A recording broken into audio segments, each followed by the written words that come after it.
Live from the lavatory. Welcome to the Close Traffic Podcast, an aviation and flight simulation show. Welcome aboard.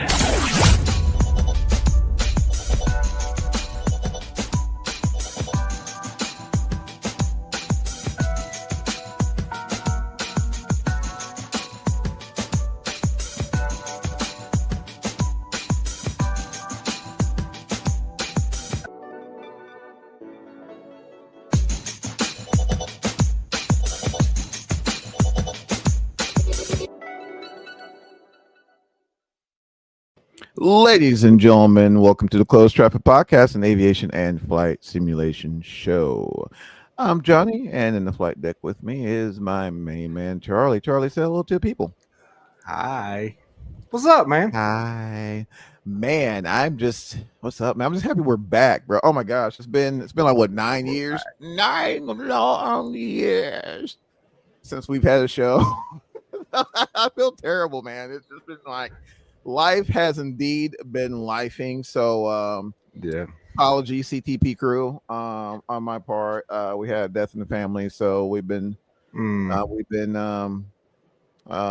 taking care of family and all that entails, and it's just it's been an interesting tail into Q3, Q4. What about yourself, Charlie? Man, same. Just been busy.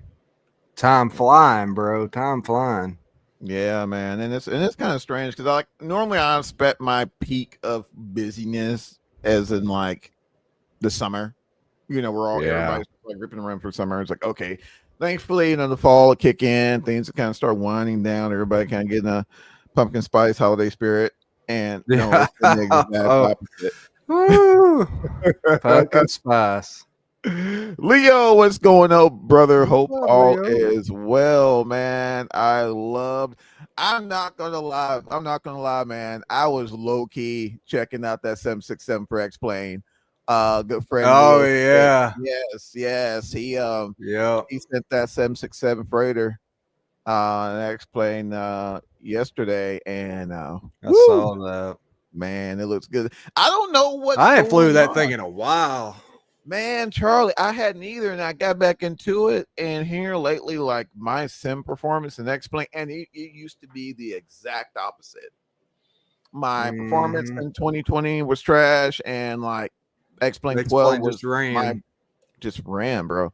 Completely opposite now. I don't know what happened. Something's like back to square one now. So it's like, oh my gosh. So, but no, man. Hope everything is doing well on your end, Leo, and man, keep pushing that content. But yeah, man, so it's been pretty hectic. So again, CTP crew, definitely apologize. Also want to give a shout out to our Patreon backers. Thank you guys so much for keeping the doors open for us there. Definitely appreciate it. And also y'all I suppose right around the corner, and we say that as well. Yeah. So we got a little bit, but shoot, man, a little bit. You say that, Charlie, but man, it'll be here next week. Yes, you'll wake up, man, and it'll be slapping us in the face. So in a good way. No, I'm just kidding. Yeah. But yeah. Definitely keep an eye out for further communications as that time quickly comes upon us. Nevertheless, got a few things we want to touch on today. Not a whole lot. Our good friend Mike sends his regards as always. But first things first, Charlie, man, and you posted this, Charlie, like a while back, and I didn't get an opportunity to touch on it, but I wanted to touch on it. So Honeycomb has been teasing this this Sierra TPM module for a while. Yeah. And I remember I'm not sure what brought it back into conversation. But I looked at it and I was like, man, it looks great, but it's like the Cessna 172 typical, mixture exactly, and throttle knobs, and I send that thing day in and day out. Man, I'm gonna tell you, and it sounds really bad, but like Man, 182, 172, 177, anything in that line, bro. If it ain't like, if it's not the airport up here, man, I don't mess with them. I I don't feel either. bad.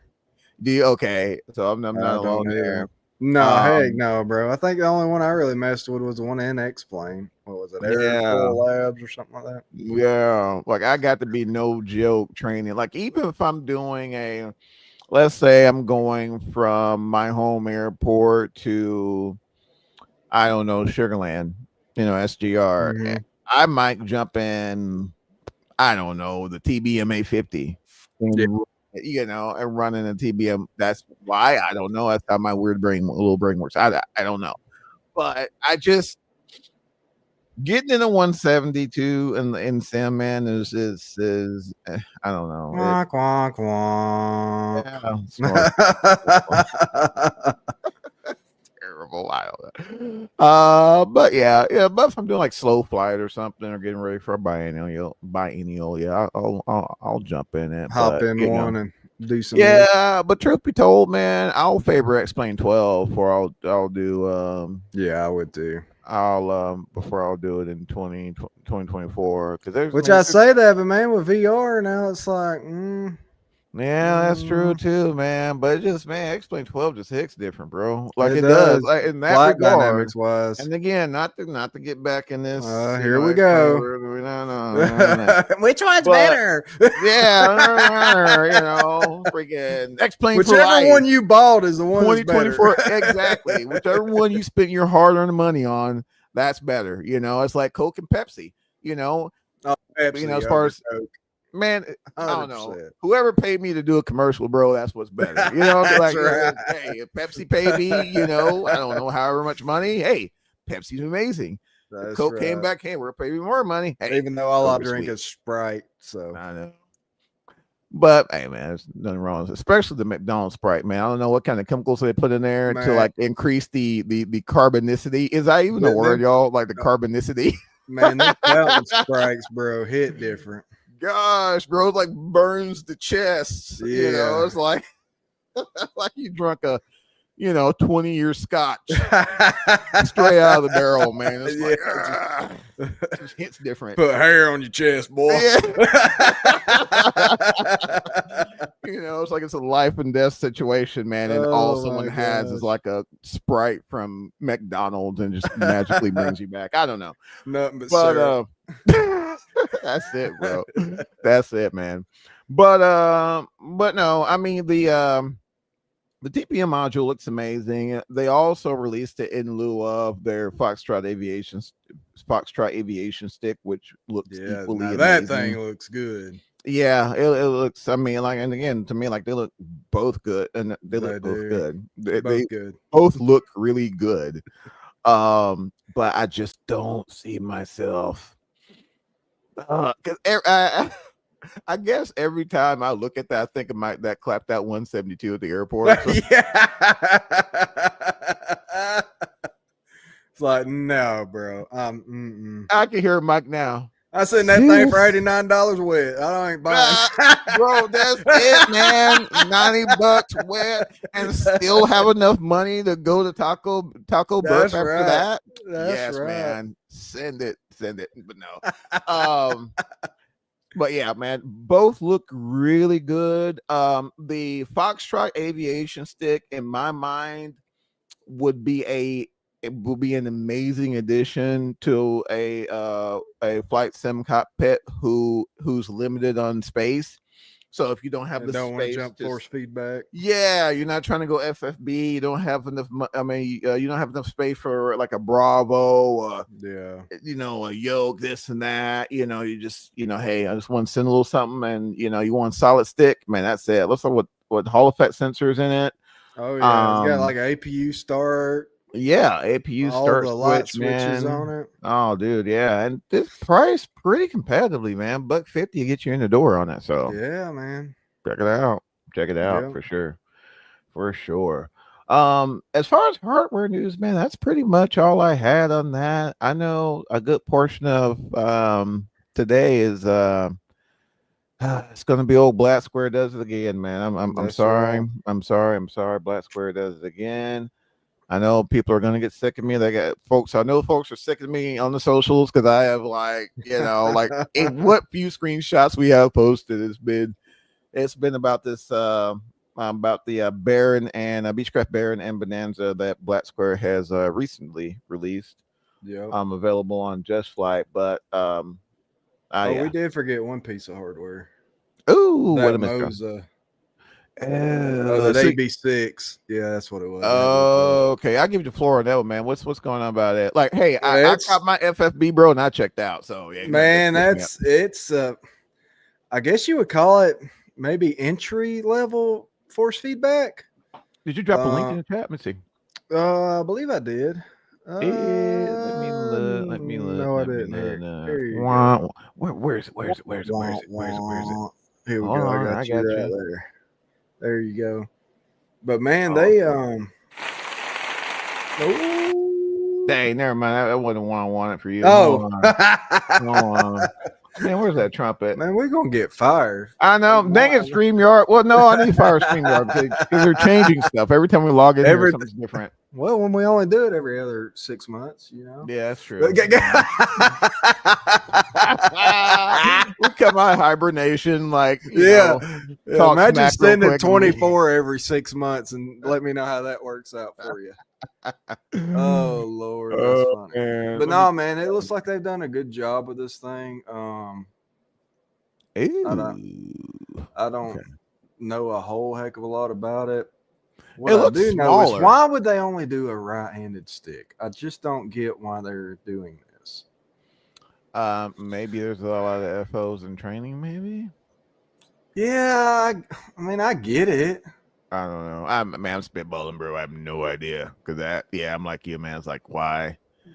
See, to me, most of the people that was going to buy this would be flying an airliner or you know a DA, something like that. Right. Cirrus. I mean, come on. Yeah. So why only right-handed? I don't understand. It's very weird logic, but we also have to realize as well that this is really Moza's still pretty new in the flight sim genre. Yeah. So, but again, why, I'm not sure what conversations were had, leading up to the R&D of this particular product. But not sure if maybe they had a panel of simmers they were reaching out to, whatever. But what panel would tell them, hey, I sent it right-handed? You know what I'm saying? Like who exactly? Maybe there's some folks that who do, right? Because if you're in DCS, more often than not, your stick's going to be right-handed. So perhaps there are simmers out there that have peripherals that are dual purpose, and because it can't. It's a pain in the butt, trying to heck flip hardware. You know what I'm saying? Charlie. Oh yeah. 100%. So hey, maybe that's why. Who knows? Could be. I guess they figure that more people in the combat world would use it over. Yeah, and that's what I don't know, man. They got a good price point on it, man. $399. Oh, that's what it. Hold on, let me scroll down. Yeah, it's only $399, but I don't think that includes the stick. I like the form factor though, man. It looks way smaller than it is. It's 6. I think it's 6 nanometers or Newton meters. That's what Mike was talking about because he was like, "Man, I could have waited." Yeah, exactly. Wow. Yeah, because I think the 9s, like the AB9 they offer is like $600, $550, something like that. Is that the bigger one, right? Yeah, that's the one Mike got. There's also more Newton meters, right? Yeah, it should be 9. Oh, so it makes sense. It's a bigger motor. Yeah, it's a bigger motor. Okay. Exactly. Yeah. All right. So, yeah, I thought it was like, same force or same torque, but it makes no, 6 and 9. So okay. That's why I guess they kind of targeted it towards entry level. And at $400, well, ain't bad, bro. Ain't bad. Get you in the door, man. FFB, get you in the door.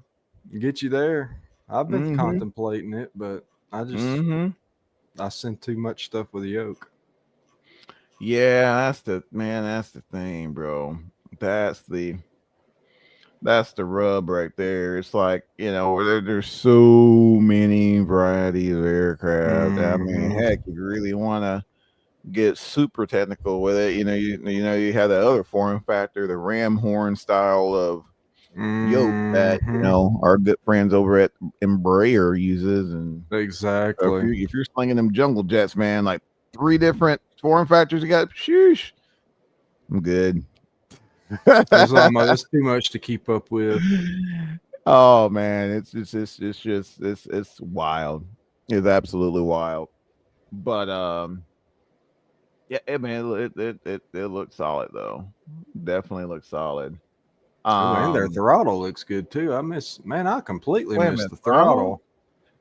Oh, have we been that like out of touch, Charlie? Man, I guess so. Oh my gosh, man. We slacking, bro. Slacking, we man. should be disappointed. Yeah, it's all Mike's fault, man. It's not here. It's all freaking Mike. God, Mike. I'm telling you, man. Here you go. Here's your link. Okay. Our producer. Yeah, man. Our producer here. Let's see. Yeah. Wow. Goodness gracious, man. Looks amazing. Don't it? And you can actually put Boeing or Airbus throttles on it. Oh my gosh. So that sucker is slick now. So you can top gun it, as it stands there, or you can buy the Boeing and Airbus. Boeing and Airbus. Man, I see you, Moza. But hear me out. Uh-oh. Would it be safe to say, had it not been for Honeycomb, would we see that modular style of hardware? Hell no. Heck no. Everybody would already have, it'd still be form factor. What do you want to call it? Not modular. What's rigid, I guess you would call it. Yeah. Everything would be rigid. Yeah, they broke the mold, man. Shout out to Honeycomb and the team. They absolutely. Woo! My goodness, man. Like when I see that, I'm sorry, Moza. It looks amazing, but I see Honeycomb. I'm just not gonna. I'm not saying that anybody copied or anything like that. But no, not at all. Sometimes it takes someone to think outside the box to push the whole industry to the next level, and I think that's what we see here. I'm cool with that. I'm cool with that. Because what happens is each manufacturer puts their own little take, or own little spin, or own little flavor on their particular piece of hardware, right? Yep. So hey, I'm here for it. Looks good, man. Like even their Airbus one looks them Boeings look legit. Let me check these Boeings out. And the price ain't bad either, man. $39. So $199 gets you in the door, right? For you guys who aren't watching. Yeah, for combat setup. Yeah, let me see if I can share my screen here for those who are on the let's see here. Let me go to window. Okay, there we go. All right. Cool. So yeah. That's not bad, bro. That's not bad. Not bad at all. So $199, and let's just say you wanted. So $199, I'm assuming gets you that fighter style grip. Yeah, you would get. Yeah, yep. I would assume so. And then for what, $80 more, you get both of them. Man, bro. Riddle me this though, Batman. You need my address? No. Oh. No.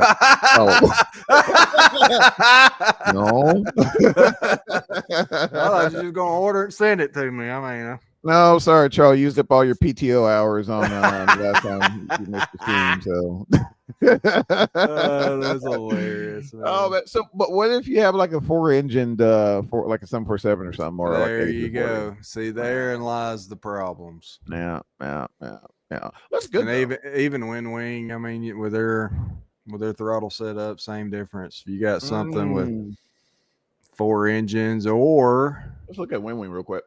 You know what I hate, man? I hate using 2 throttles for a multi-engine, overly expensive car insurance. Yeah, exactly. Okay. Or having to use 2 throttles for the bearing. You know what I'm saying? Yeah. To control it all, like no. Control it all. No, they don't hit the same, bro. Dog I'm telling you, don't man, hunt. that Bravo. I'm gonna tell you this, Charlie. When my Bravo dies, bro, I'm gonna have to go buy another Bravo. Yeah, unless I said it. Meridian gets their stuff out. Yeah. Have you heard anything from Meridian? I ain't heard nothing. He said by Christmas, but he running out of time. Christmas when? Well, this what year? Christmas? Like 2026 Christmas or no, like 5? Like in 6 weeks. Bruh, it's November.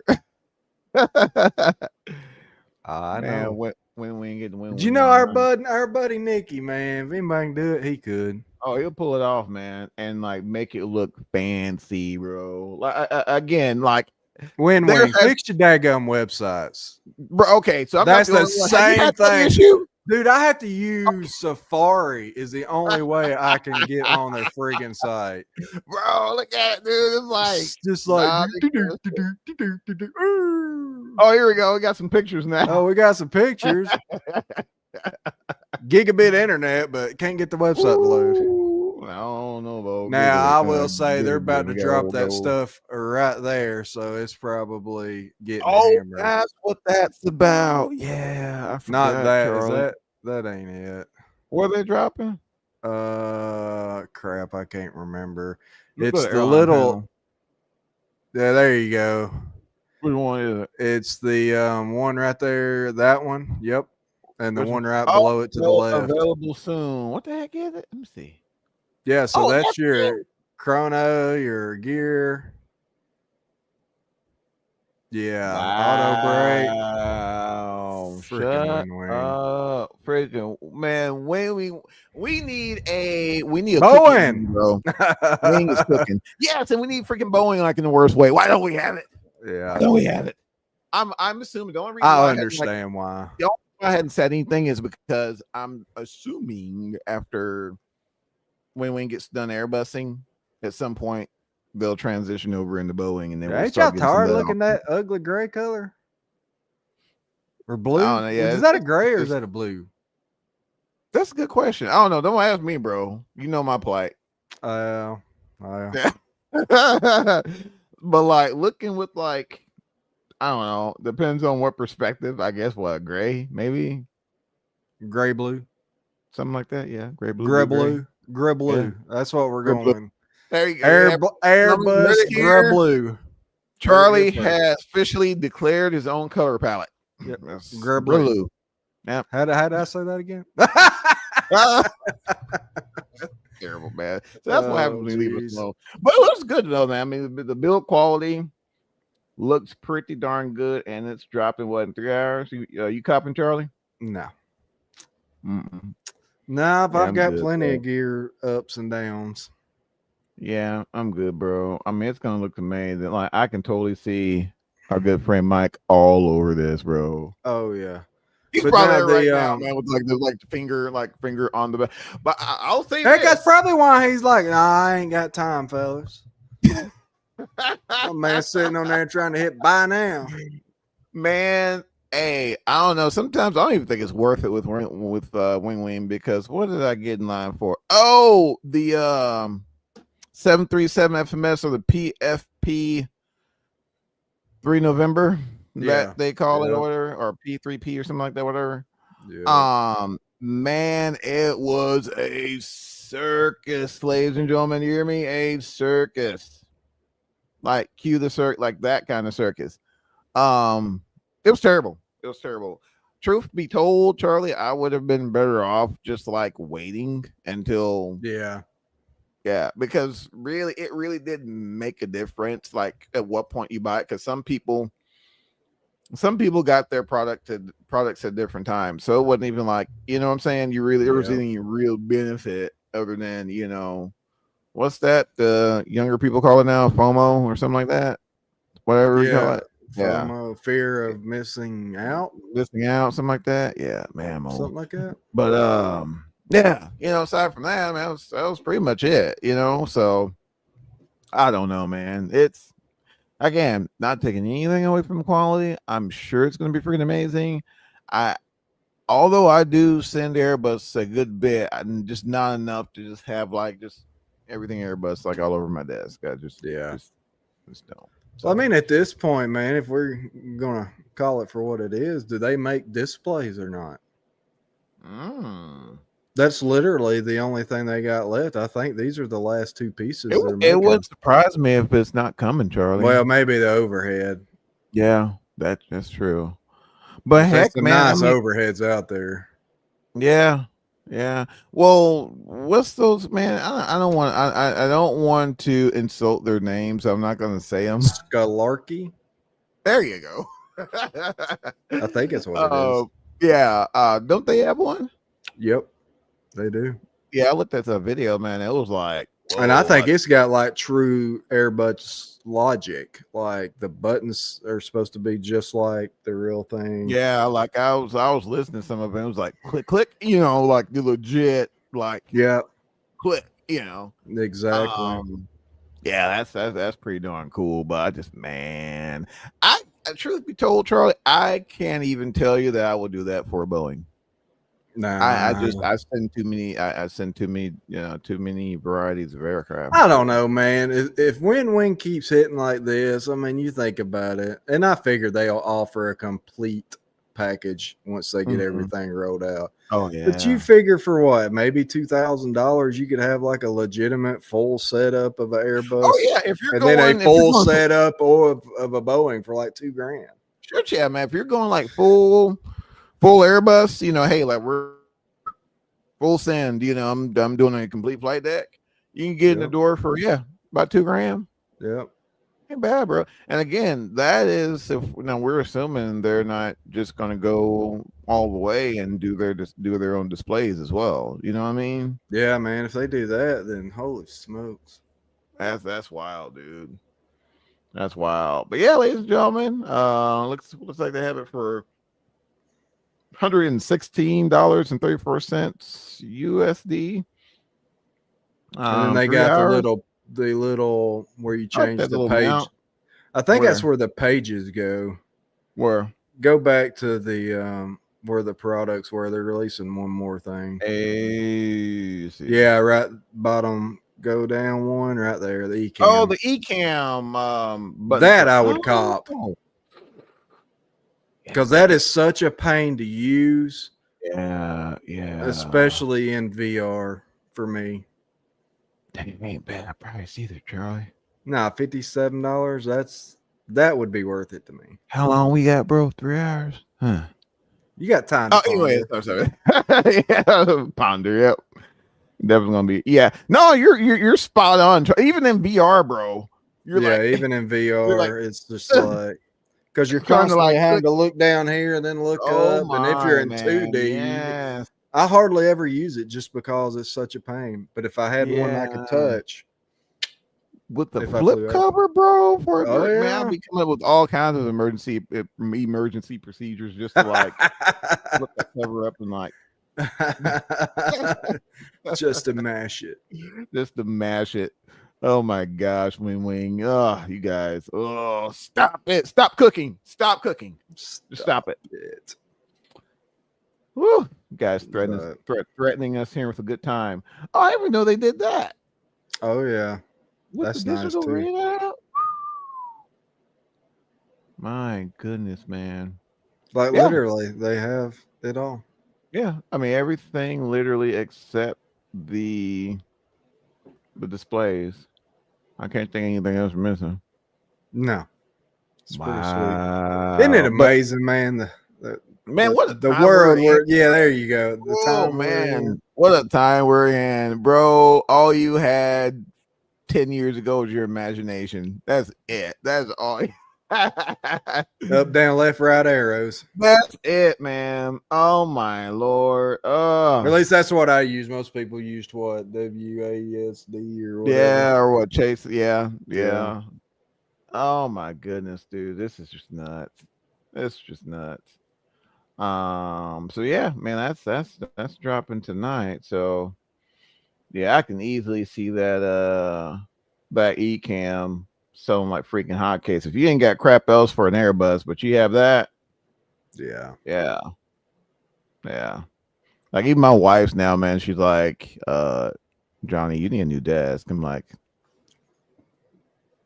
the freaking Grinch grin, bro.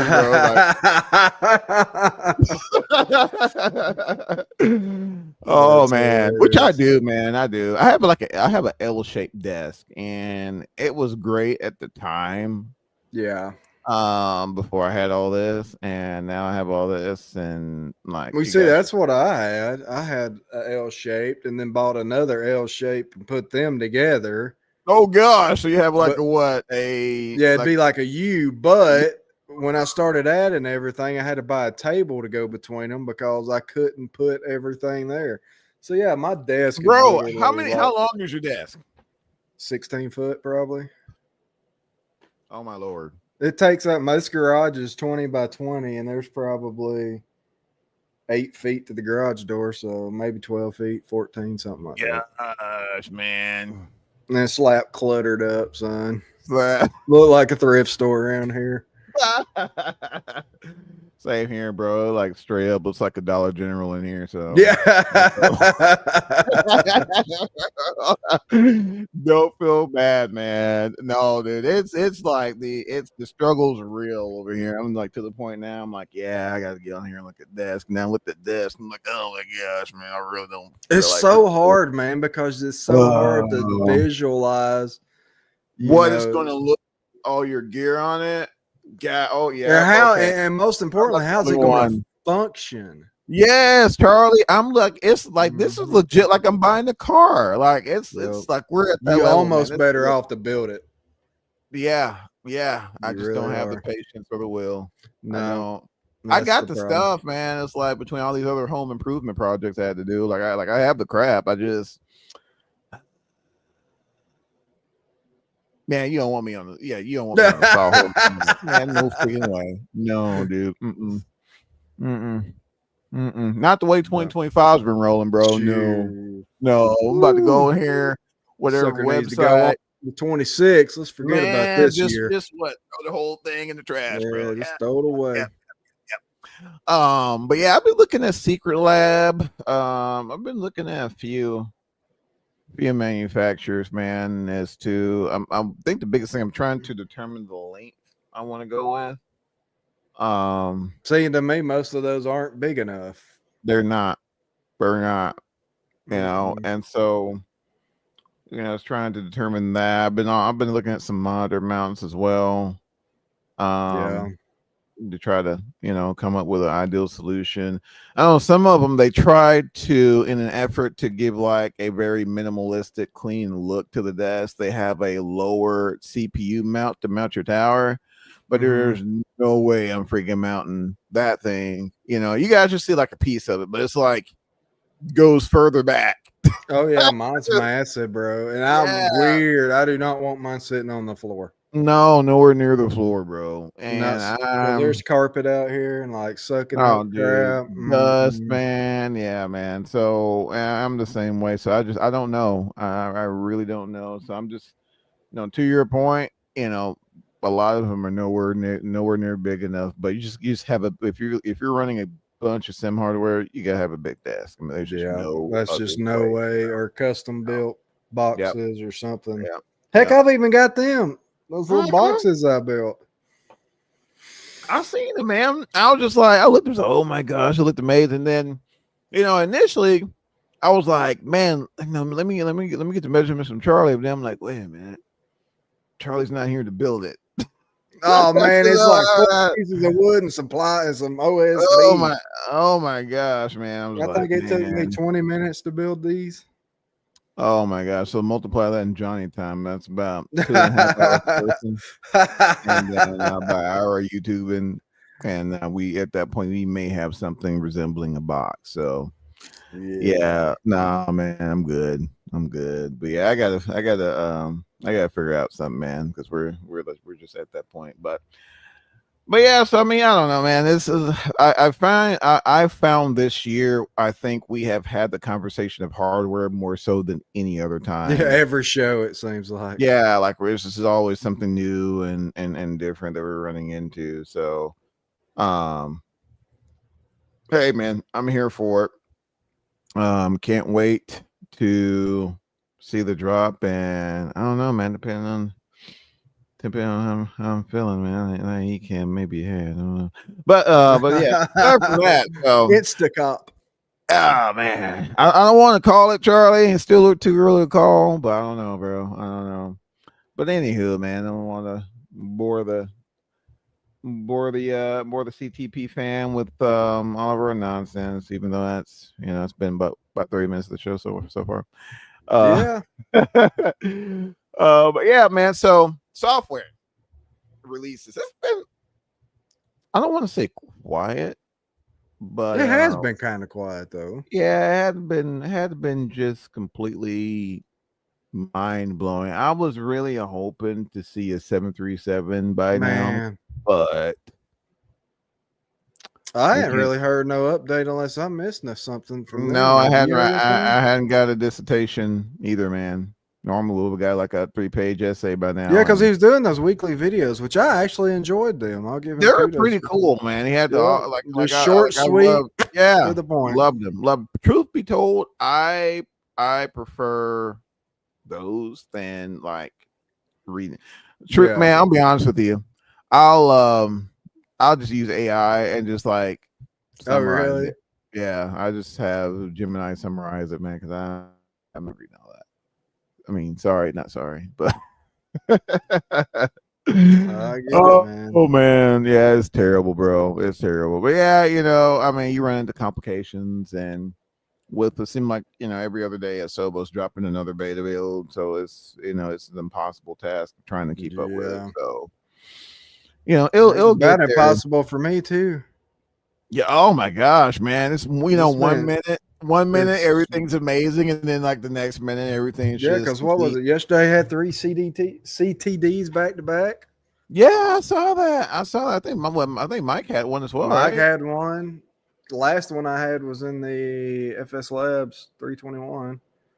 Good Lord, man! I ain't been at 321 in a minute, bro. No, don't. Really? Like the beta. Oh man, yeah, that's unfortunate. At least for me, she did, and that's what Mike had the same kind of experience as well. Yeah, that's unfortunate, bro. Because every now and then I'll get in the mood for like the Neo or whatnot, and I don't know. Man, I'm gonna tell you. So, guys, what I really wanted to touch on, that to me, I think the highlight of my flight simulating experience for the past few weeks. Since the release is Black Squares, Beechcraft, Baron, and Bonanza. Just everything this guy has dropped has just hit on all cylinders. Is it perfect? No. But considering what we've had, and in the past, I mean, it's when you start comparing things to A2A, you've achieved a level of fidelity and immersion. I'm going to use that word. Whoa. That few have managed to obtain, and man, I'm here for it, bro. Charlie, what are your thoughts on it, man? I know you. Woo, man, that sucker. I was never a Beechcraft guy until Black Square. Really? Really, I didn't care about them. Didn't. The only reason I bought it is to have a newer multi-type in the sim. And dude, I'm a slap in love bumping my airliners. I'm getting in a Baron. and the way that GA airports have been hitting lately. Gosh, man. Oh my Lord. Well, shoot, man, that trip I did, what was it? It was Little Rock to Pickens in hour and 38 minutes. That's not bad, bro. 400 miles in the Baron. That's not bad at all. And then you know the story on that one. Oh gosh, yeah. Don't open the window, folks. Leave that thing closed. Mine was an accident, but yeah. So just a PSA: if you guys decide to pick up the Baron and more specifically the pressurized versions, if you happen to open the window in flight, good luck. It registers as a crash. So just, Yeah, what was funny, man? I wish I'd have been on a streaming that. People would have died. Every time it reset, that thing's like all over the place, bro. And I'm like, what the crap? I'm like sitting there trying to adjust everything, but that window was still open. So by the time I got control of it, crashed again. I'm like, what is going on? It was the freaking window was open. So how'd you open the window, Charlie? Was it? I was trying to click the tablet, and because I was in VR, I was clicking because I put the tablet in static position. Right. And I guess I just hit it being clumsy. And dude, I was 8 miles from landing. Oh no. Yes, bro. On that Little Rock trip. When Like Little Rock short final. Short final was turning base to short final, and bro. Train wreck. We got her though, son. We got her. Well, I can't say because mine happened on departure. I was departing. But I don't think it was with the Duke, because the Duke could do the same thing. Oh, really? I was departing. I usually don't mess with the windows too much. Yeah, me neither. Like I will on the ground for just to hear it control, but like part of your checklist, part of your pre-departure checklist is you close it. You close same thing in 172 or 182. Yep. Pull it in and you lock it, so it really doesn't bother me. Yeah. Oh man, beating up the summertime you're like leaning out of the window trying to get a little bit of prop wash, so you're another story. But dude, Johnny's half of his body's hanging down, he's just taxiing down on tippy toes. Man, door cracked, man, just letting it in. Oh my gosh, man. Woo, yoke sweating, everything sweating. Anywho. But smell like a gym locker room. Oh, dude, a lot of them do. Oh, musty. Musty, man. Oh my gosh. Yeah. Sweating despair in those smell like my old football shoulder pads. That's the shoulder pads. The shoulder pads. The old Rilings, dude. Oh man. But yeah, so it was, similar situation, but I kind of had my tablet kind of up, in that little area, and out to the left. Yeah, and it was cards after that. I'm like, bro. So I mean, luckily I had just departed, but yeah, that's unfortunate, man, that your experience got thwarted by the little window. I know.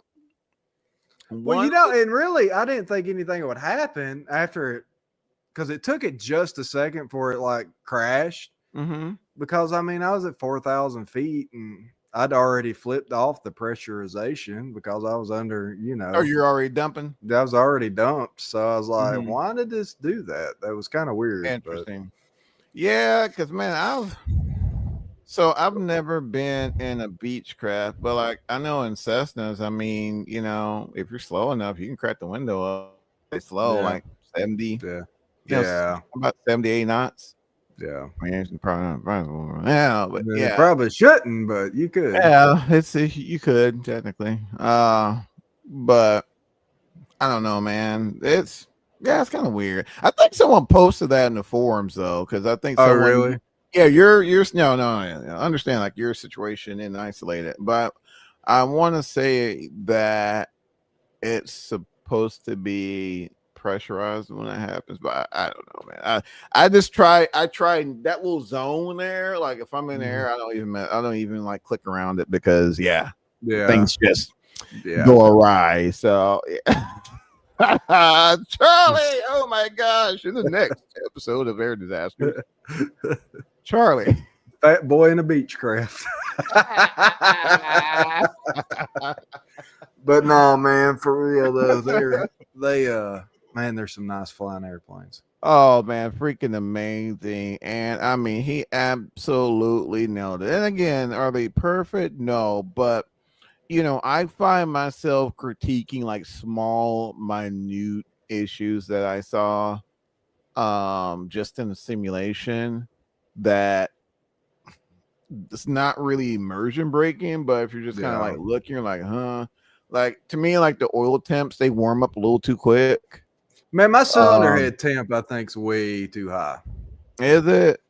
Yeah, I could be full rich and it's like almost maxed out. Really? In Damn. altitude. And what, fam? Like, were you in the Bonanza? Both of them. Really? All of them for me. What? That's weird. Yeah, like if I lean it, bro, it's EGT's through the roof. Yeah. Did you get the latest update, the 1.1 update? Mm-hmm. What? Yeah, of course. I mean, and you're going to have variations in a multi-engine aircraft, but my right-hand engine's always hotter than the left. Kind of favoring. Interesting. Now, and again, is it perfect? Nah, no, but it's still in nice. my opinion, and I'll get with the rest of the team, but I would love to have like an aircraft or add-on of the year special here as we wind down 2025 and really just kind of take a deep dive in a lot of these add-ons and what we've been blessed with in the hobby, man. It's just been a phenomenal year, and just a CTP clap to all the developers out there who have persevered and put up with our demanding nonsense as consumers. And nevertheless, there's a lot of y'all who get in there, and no matter what the question is, they address it professionally and in a manner that's respectful to the user. Shout out to you all, and you guys know who you are. It takes a lot. It's very draining dealing with customers. I do it in healthcare, and I can't think of a more demanding subset of consumers than healthcare professionals. So I get it. Thank you.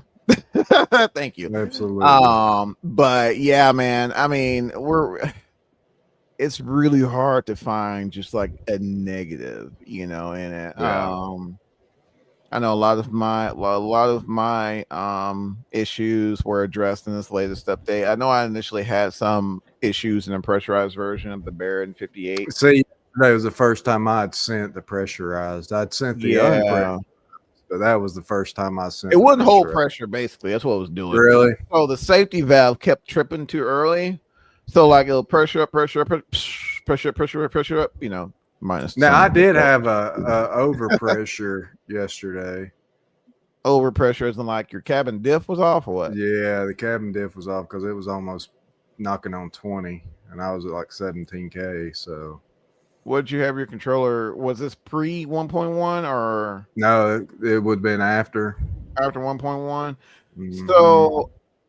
And that's another thing I kind of... Which wasn't no big deal. I just hit the dump button, got her down, and she lined right out. Never had an issue after that. That's another thing. I don't know. I kind of like little quirks like that. And I'm going to tell you why. The pressurization systems on reciprocating aircraft aren't necessarily... they're all kind of dependent on how much air the turbos are putting out. Exactly. If I'm not mistaken, that particular system is it is that. Yep. And you can see it in the EFB. Yeah, and I've heard. I haven't had any personal experience with reciprocating pressurization systems. But there's a guy or local airport we're 210, and I mean he's he's told us that he's pretty much running the outflow valve manually because it was quote unquote automatic, but now just all the way automatic. And you have little quirks like that. You have a little cabin diff, like you work your valves, get them to where you need to do it, and get that cabin pressure down to a comfortable level for passengers. I like that. I mean, it's not like, our typical sim experience where we take off, press a button, pan around the airport and playing around the airplane, play some music, right? You got to manage the aircraft. Right. We're managing the aircraft. We're getting it, we're running lean and peak, rich or peak, depending on what we're trying to do. We're monitoring engine instruments. Heck, I lost my standby 2 days ago. In the Bonanza. Yeah, I had racked up like 6 hours in the Bonanza, and standby's gone. You know what I'm saying? Like little stuff like that. And a lot of these aircraft you may rent, especially some of the 172s I'm in, they're clapped out. So that's it. That's a very strong possibility. So I mean, to me, I think it all adds to the experience. I really, truly do. Um, I think it takes, simming general aviation aircraft to the next level. Yeah, And for sure. you know, I'm I'm thoroughly, thoroughly impressed. And the other aspect I'm impressed about is the rate in which this guy is dropping aircraft. Let's Man, not he's forget, he just knocking dropped them the start. out. He dropped the Starship earlier. The Yep. Starship earlier, right? Then And TBM yeah, updated. TBM updated, turned The right back. Dukes. The Dukes turned right back around and dropped. And these are native models. This isn't like a Yeah. portal. These are like straight up native. Because I almost backed out because I'm just like, are these the analog Dukes, man? Because I really didn't want, kind of like a port over. You know what I mean? Um, no, they're legit native 2024 models, and you get a ton of models Yeah. for the Good was like Lord. 4 six, different. Is yeah, it it was 4? like $64 for what? Yeah, something like that. Yeah, Basically, 64. what, $20 aircraft? No, Yeah, not even. because what? Because how many models you get? Like what? 4 models? 4. So it's been $15 a piece, roughly. Mm-hmm. So if you want to run a basic Bonanza, like the basic, variant that your flying club or something like that will probably run. That's what I You flew got over to that. Yeah, Gainesville.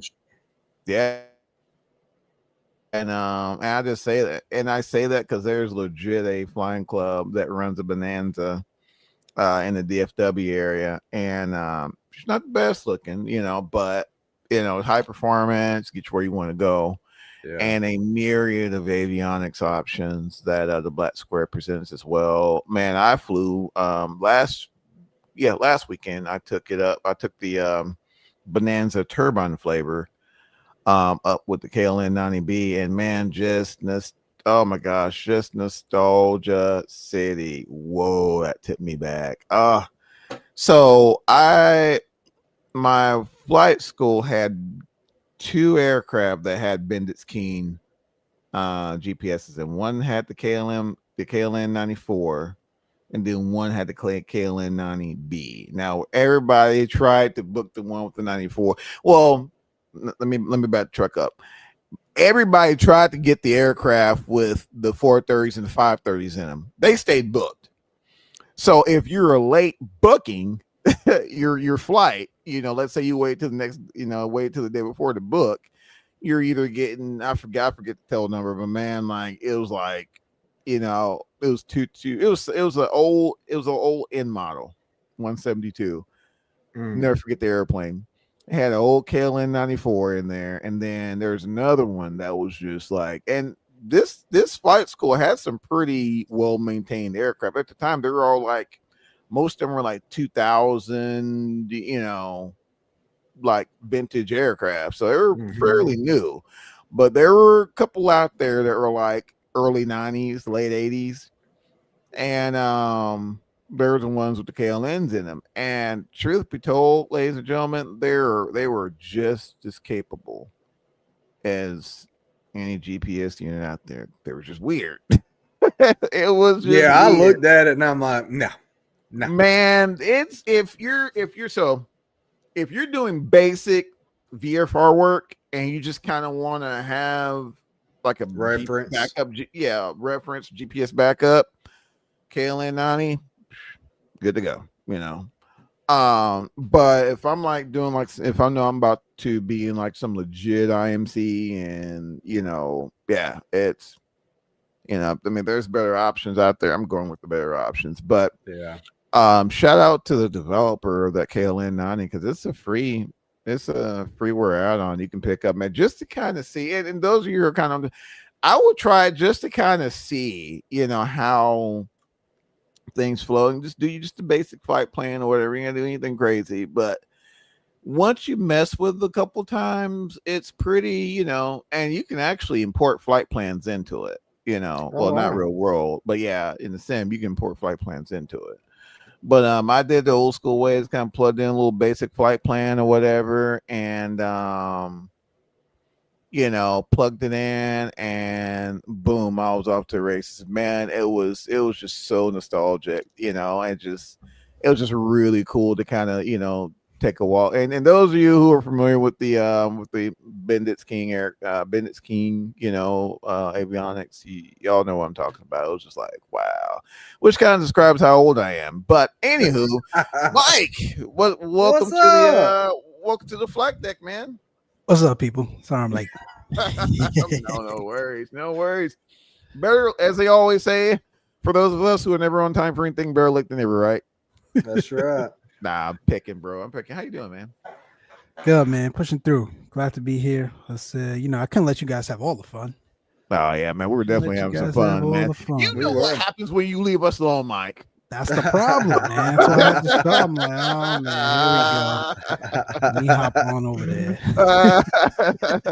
Get on. Oh man. But no, just a quick recapping for those of you who are just joining on the stream. No, we just touched on some hardware, Honeycomb with their TPM module and a new flight stick they released. We also touched on Moza's release of the new force because I can't talk.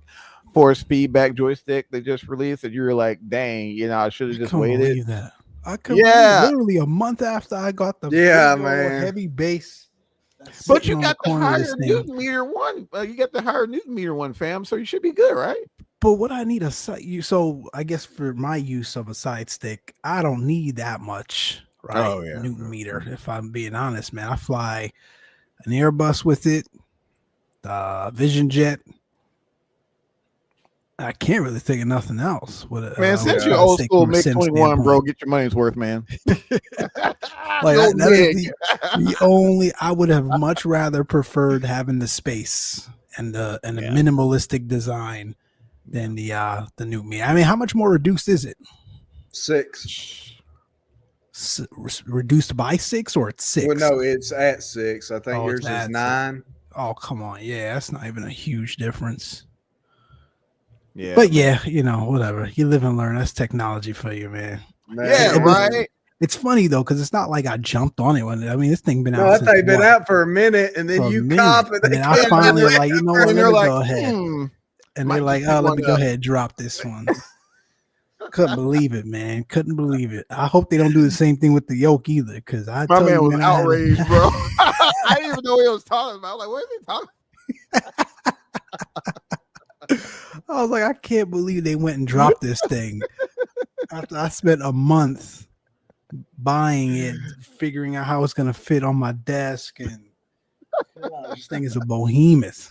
My man done did whole designs and the architectural drawings to try to get it to fit, and then here they go with their technological advancement.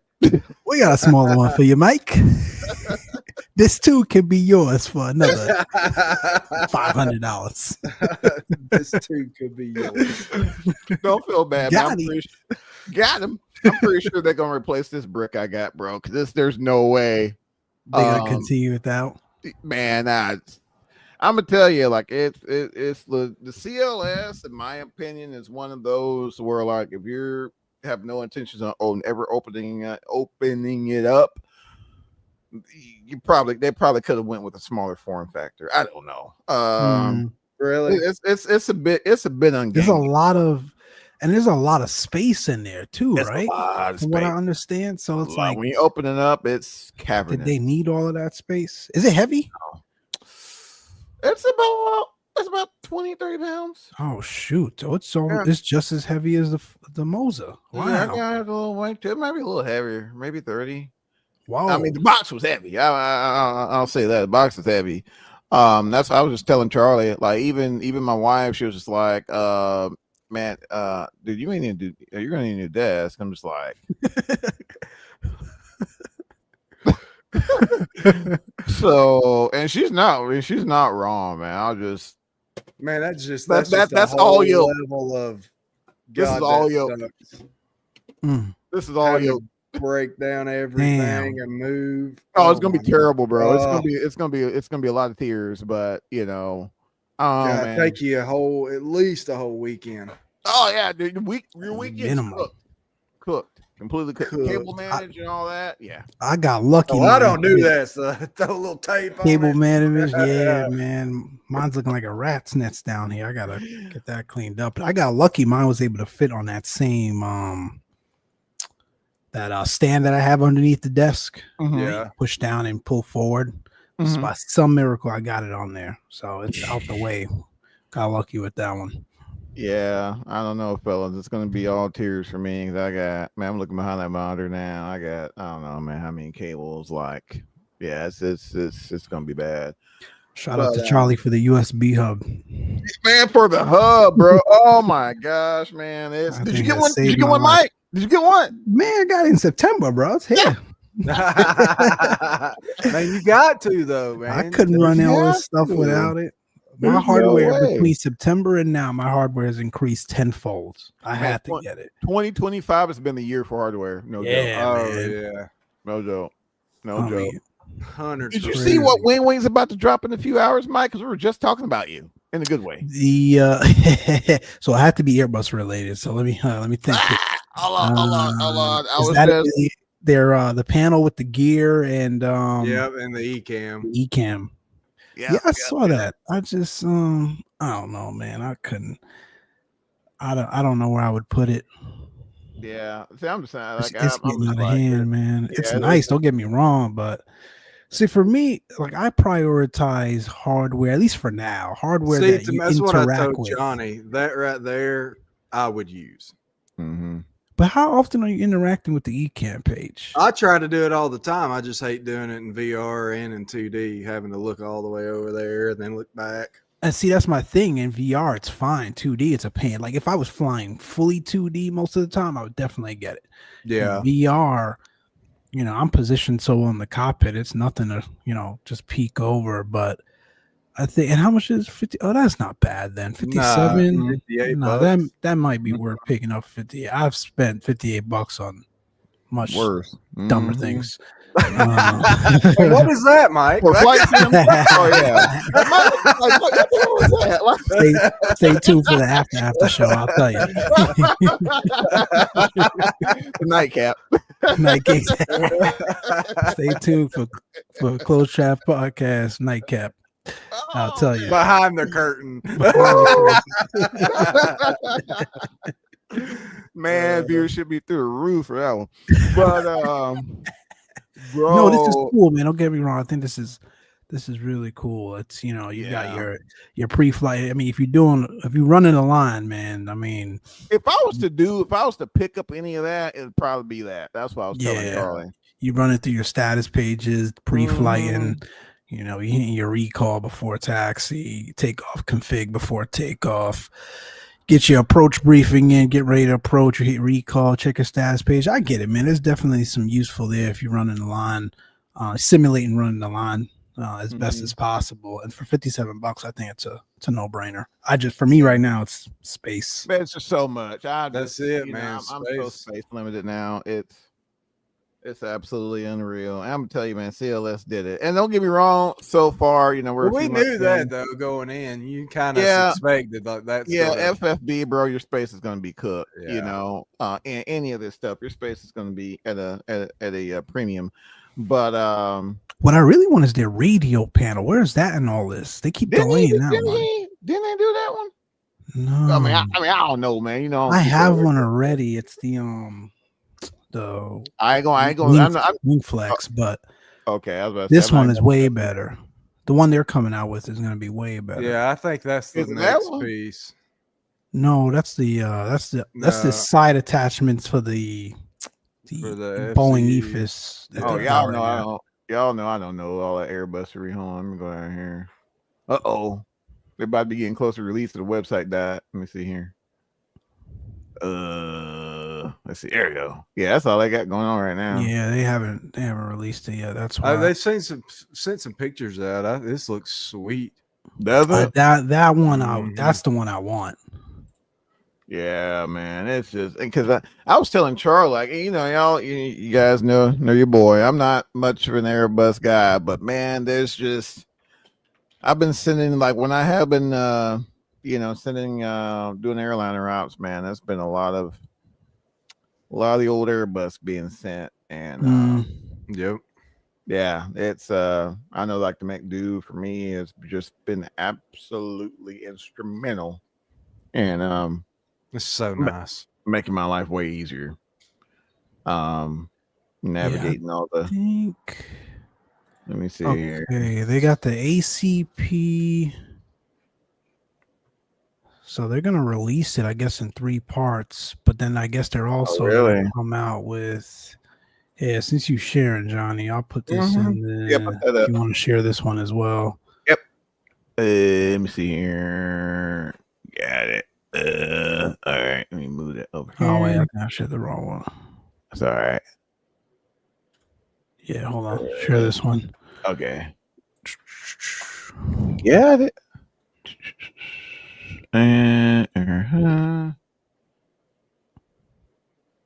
Oh, there you go. whoa. Yeah. Wow. So it's the ACP. And the tiller? Wait, what? The tiller's out. I thought the tiller was out already. Did not. No. Oh, okay. It's probably under joystick. It may be under. Oh, let me look, y'all. I'm sorry. Let me look. And I didn't know. then, No, I didn't know they were coming out with a tiller. I completely missed that. What? and then they surveyed folks, gosh, over a year ago, on whether or not they would like to see the 3-in-1 RMP panel, the radio audio management panel that you've got in the Neos. Mm-hmm. Now that would be something I get for sure too, because then you don't have to deal with the two different pieces, the ACP panel and then the radio panel itself. It's separate. Yeah, separate. Wow. The RMP panel combines the two. So I mean, I'm telling you, man. You think 2025 was a thing? Next year is gonna be it's gonna be exciting. Yeah. There's no lies about that. But I'm like Charlie, like when are we gonna start seeing some Boeingness and all this? What are you talking about? You got the panel you just clicked on, and then they're coming out with the EFIS, the two EFIS, the captain and first officer one. I got the one on the desk right now. Remember I showed you guys the auto throttle disconnect functionality? Yep. It's there, man. But in comparison, I think you're right. Yeah, they're definitely prioritized the Airbus. Okay. As I was gonna say. I was sorry. I was I was just waiting. I was like, hold on, let me finish this text real quick. But yes, yeah. they've got the FMCs. That FFB rotor pedals. Don't ask me why, guys, but that pillar, I don't know, man. That might get it. I don't know. I don't know, but that's nice, man. The dang rotor pedals, man. Rotor pedals are really nice, man. They're FFB. Really? Yeah, the one on the right. What? The one on the right, you see it says EB140. Those are force feedback. What? Yep. Don't tell me. Johnny just got sad. He's like, what? Huh? That's what I paid for the PPRs. No way. Yeah, dude. Bro. I thought they were like $560 or something. I think they were more than that. Fam. It's like a $60 difference. Okay, so let's just say are these out yet? No, they're not. But let's just say to your point, they were like $560 or whatever, $570. A $70 difference to get you in the door with force feedback, man. I mean, that's the pedals I've got, man, and they're freaking sweet. Yes. Oh, these right here? Well, they're not the force feedback. Oh, the other ones here. Yeah. Oh, man. I've got the Wind Wing rattle pedals. They're sweet. Yeah. Skywalkers. Really? We're not talking about Luke, right? No. Could be. Could be.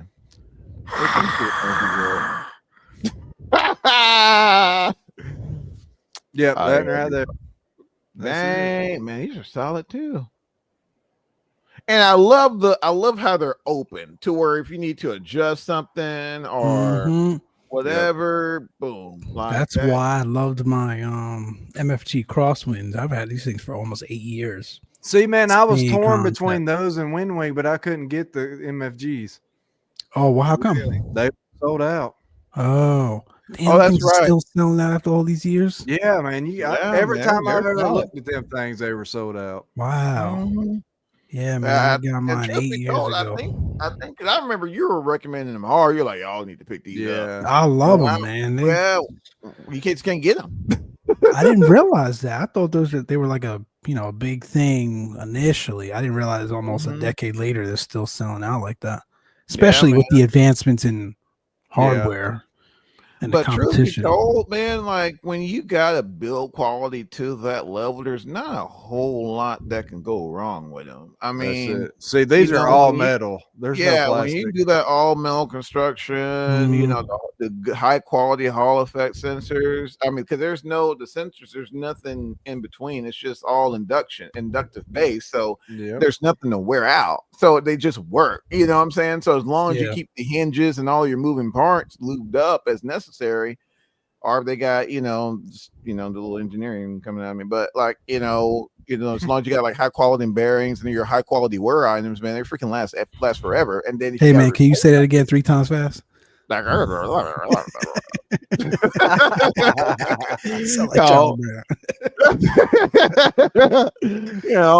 but like it's that's why like and just outside of flight sim, I always tell my wife, like, if you're going to make a purchase, buy the highest quality you can. Otherwise, you're going to be in the store. You're going to buy 2 of them. Yep. I said what I said. I said what I said. I said what I said. But I mean, it rings home, and it rings home to flight sim as well. So, I'm here for all this. And to your point, Mike, I think 2026 is going to be a banger as well. I can't not wait for Expo. I was just gonna say, I think once we get to Expo, man, we're either gonna have a bunch of hardware released already, or some things that are gonna come the back half of the year. It's gonna blow people's minds. Man. No doubt. But Charlie brought up a really good question, though, Mike, and I wanted to bring this question up to you as well. Do you foresee at some point WinWing going into the actual displays of the PFDs for the Airbus? I don't see why not, man. I don't know their level of expertise. But they seem to be figuring stuff out, man. I could totally see it, because I think that's probably the other area we're lacking. I think most folks are finding a way to, export displays and throw them on a mini, desktop or a mini iPad or something like that to help facilitate that experience. But I think that's next, outside of folks like Johnny's favorite people, Scalarchy. Yeah, don't give me to pronounce it. I'll be dead, man. If my life depending on pronouncing it, we could pronounce it. Insert title, or we could. Totally could. Oh man, but their hardware is a pretty penny. So outside of that, if WinWing were to apply sort of the same framework around good quality to a degree hardware at affordable prices, that could sort of help facilitate this experience. They would do. I think they could do the same on the display side as well. Yeah, absolutely. But what I love about them is it all works for the most part with the common desktop simulators or desktop airliners you've gotten there right now. You get the hardware, and there's not a whole lot of messing around. The firmware is always updating, which could be good or bad depending on how you're looking at it. Because yesterday my 777 FCU didn't work. No, it's not working. Yeah, I don't know what was going on with that. But at the same time, it's like, oh, cool. Because I had just gotten the Boeing MCP panel for the MAX. Yeah. And didn't realize, it could be used with the 777 as well. Didn't have to do anything, Charlie. I just fired up the 777. Yeah, I fired up the 777, and it was lit up and ready to go. I was like, oh, wow. Didn't know this thing was compatible with it. So I think that's what's really cool about them. And not only are they making hardware at really affordable prices, at decent quality that can last you a few years, but it's also very compatible and streamlined. And you're not paying. Listen, no knock on Scholarkey, like none at all. So I'm a big fan of theirs. I got the desktop overhead panel. Great solid metal build.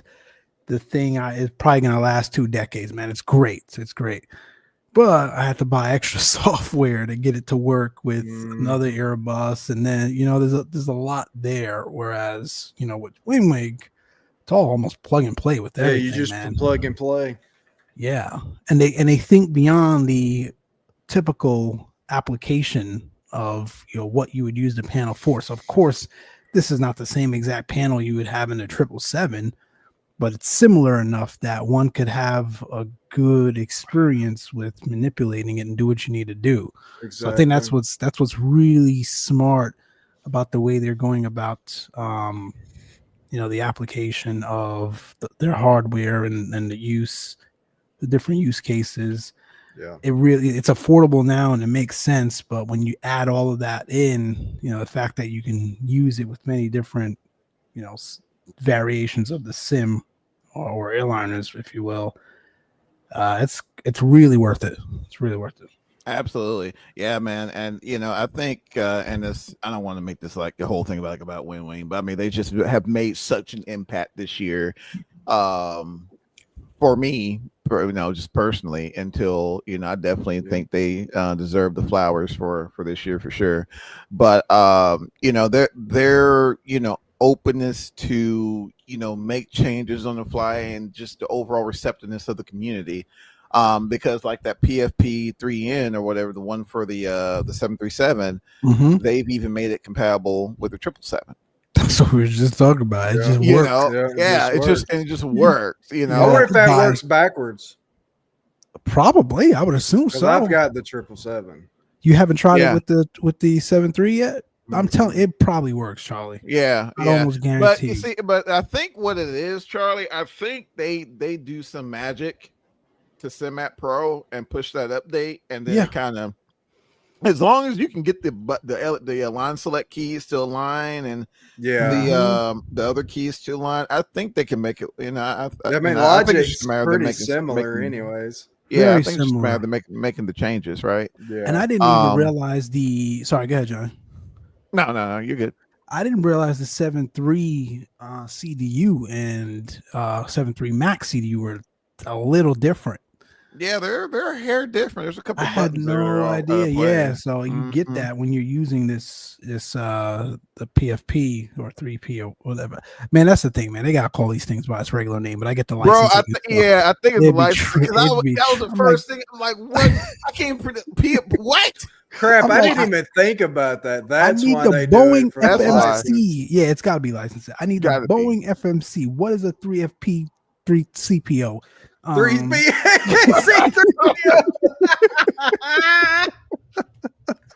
R2D2 did it. I get the 3 CPO, and then you got the R2D2 for the Airbus. And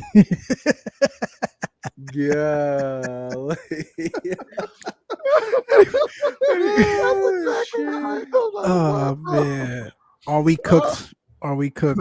Yes, we are cooked, man. But yeah, man, I didn't notice it the first time I was using it in the Max, and I kept pressing, and I'm in VR too on top of that, right? I kept which key? I'm looking at the thing right now. Which key is it? I think it's the departure arrivals. And on the 7.3 Max, it's located one key above. And I kept pressing it, man. I'm like, why does this thing keep going to the ident page? Like, what is happening? I picked the thing up. I'm like, oh, this is a different key. And then the same thing with the fix. I was trying to put in the fix for departure. And the menu key, the menu icon or the menu key on this is where the fix key is on the actual Mac. So very subtle nuances, but you get used to it after a while. And it's definitely worth it, man. Like I said, to be able to buy this thing and use it with as many aircrafts as possible, where applicable and where it makes sense, without having to pay extra licensing or going to get, the 777 version just to facilitate that experience. Like it's great. It's almost like you bought 3 in 1. Oh yeah, man, it's a freaking game changer. I'm gonna tell you what really ground my gears for a little bit. And I've been trying to keep the show on like a positive note, and I just don't want to turn into like a bash fest. But I'm not even bashing this particular but SPAD, Charlie. So as of late, they've added compatibility with the WinWing McDo and all that. Did you know that interferes with them? Okay, so I'm not the only one do, and then you go and try to click on it, and then you get like only available in the complete version. Bro, I didn't want that in the first place. Yeah, it's annoying. But oh my gosh, did you deactivate it? I did. It still flashes up every now and then. Yeah, it just kind of bugged me, because Mobile Flight has just offered that, if you need to back, because a lot of times, just to be honest, WinWing isn't able to react quickly to an aircraft update or this update or that update, or wow, this airplane got to rely on Moby. And Moby, someone in there will cook up a quick profile for Moby. Boom, push it out. You load your profile in. G to G, right? Well, I guess SPAD's trying to do the same thing and trying to incorporate, their own compatibility with it. But then it's like, if you charge for the complete version, but no one. Well, I'm sure some folks who just use exclusively SPAD is just like, hey, see, man, I was going to be one of them, but I don't know, dude. I don't know, man. Here's the thing, bro. That Bonanza. Here's an example. Pulled up the Bonanza profile I had in SPAD. Throttle, mix, and prop. None of them worked. Exact same key binds as they are in 2024. Exact same names. I'm having that happen on multiple aircraft at the moment. Really? So I set it up in 2024, and I'll be dang if like nav, heading, the encoder, autopilot buttons on the Bravo, they were already in 2024. I've never seen that. What? I could use all the buttons on the Bravo. Wow. Didn't set it up. Wow. That's one thing I haven't been able to do. If that's the case, I'll dump SPAD because I'm getting aggravated with it. Yeah. You guys' lights work on your Bravo? They're doing SPAD. With SPAD, you got to use SPAD to make it work. Okay. Yeah, so I've never seen mine light up. I've had this thing 6 years. Yeah, that's the only way. That's all the other lights too. They'll work with SPAD. Interesting. Yeah, if somebody wrote the profile. Exactly. So it depends on the plane. So you got to use SPAD and profile. The profile is everything. Yeah. Yeah, that's what drives. I had SPAD a long time, like back in the FSX P3D days, and I used to use it, the free version, to facilitate. Somebody one time I had linked it to the FS Labs,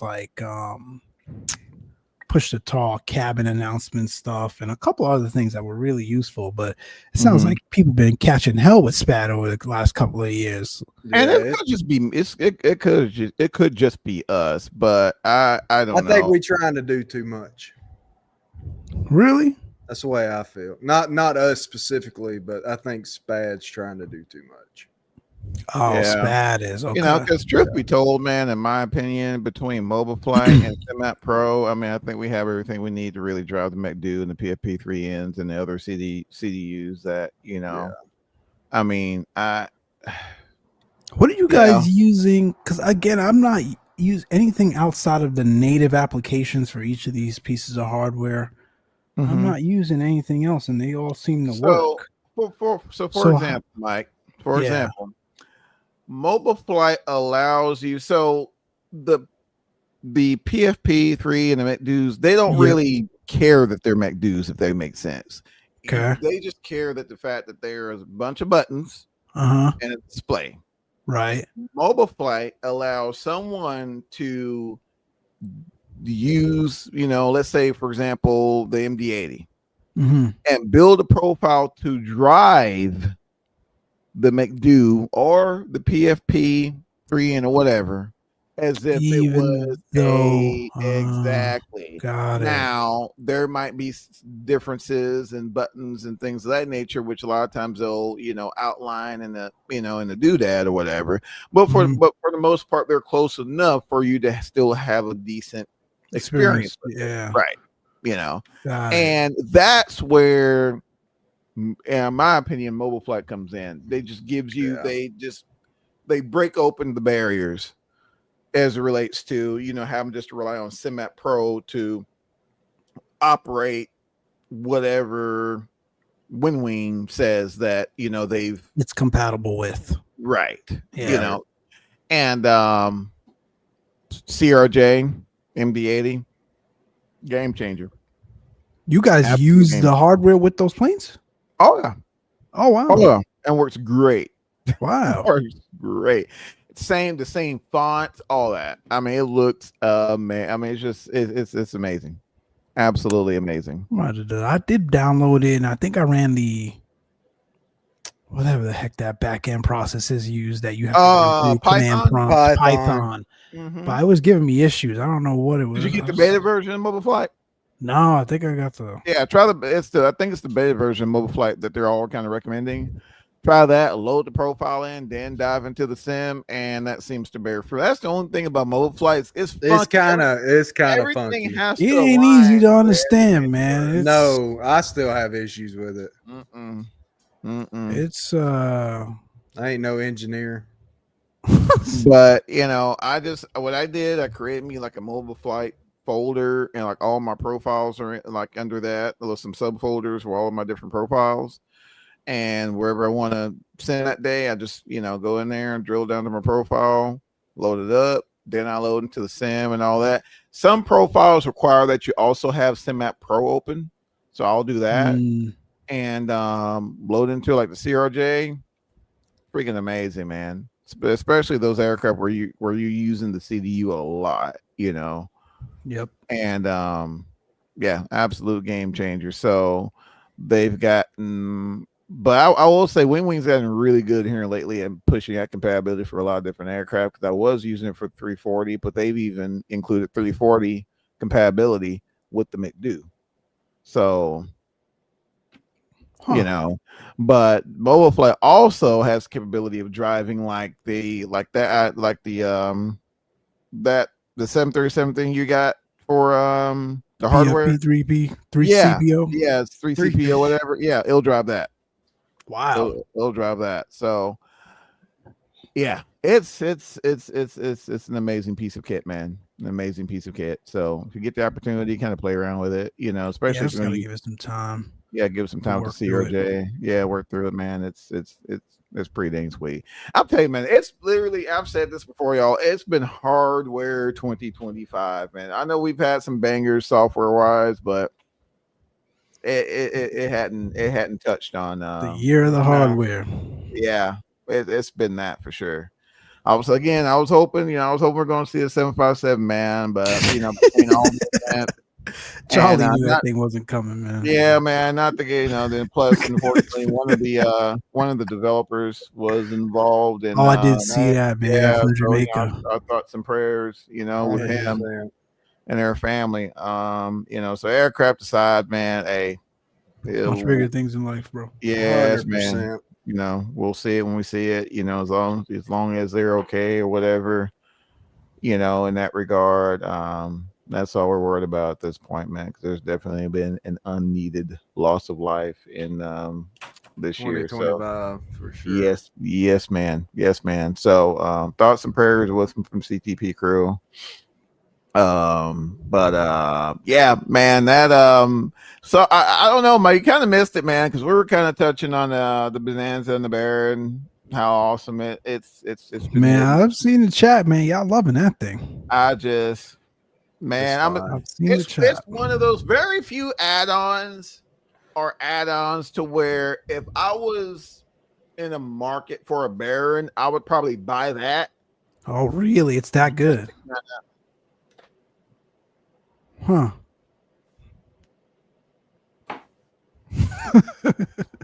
Yeah. I mean, I'm talking about, like I was telling Charlie, I think the only thing I'm kind of know is kind of weird, like the oil temps, are a little quick to warm up, in comparison to real world. But I mean, is it immersion breaking? No. No. Sounds are good. Boris, bro. Yeah. Oh, he's got Boris sounds in there. Yeah. Say less. Less. Native 2024 model. They even have it to where your avatar, you gotta walk around.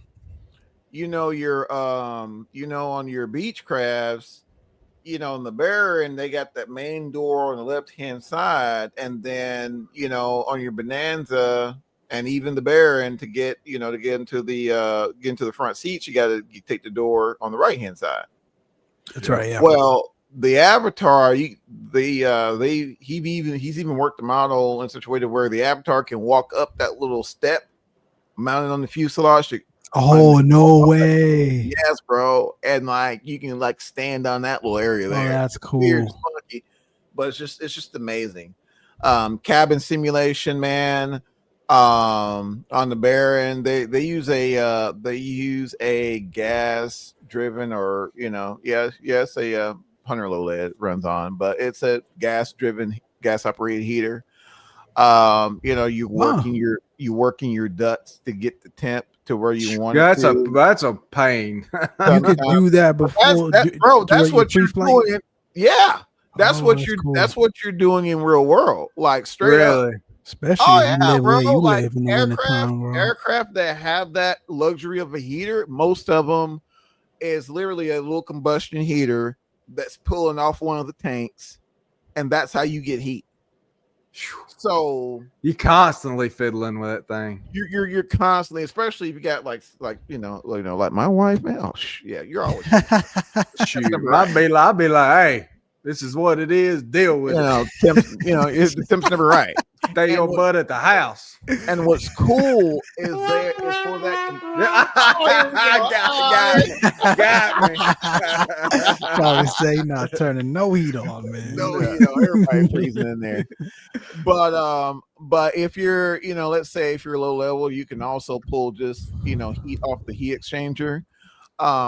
You can also see the exhaust, because the combustion heater has its own little exhaust port that comes just under the nacelle, and you can see the exhaust coming out of that. Oh, dude, it's next level. Solid. It's next level.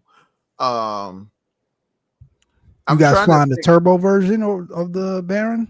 Man, all of them. I've flown the naturally aspirated turbo version.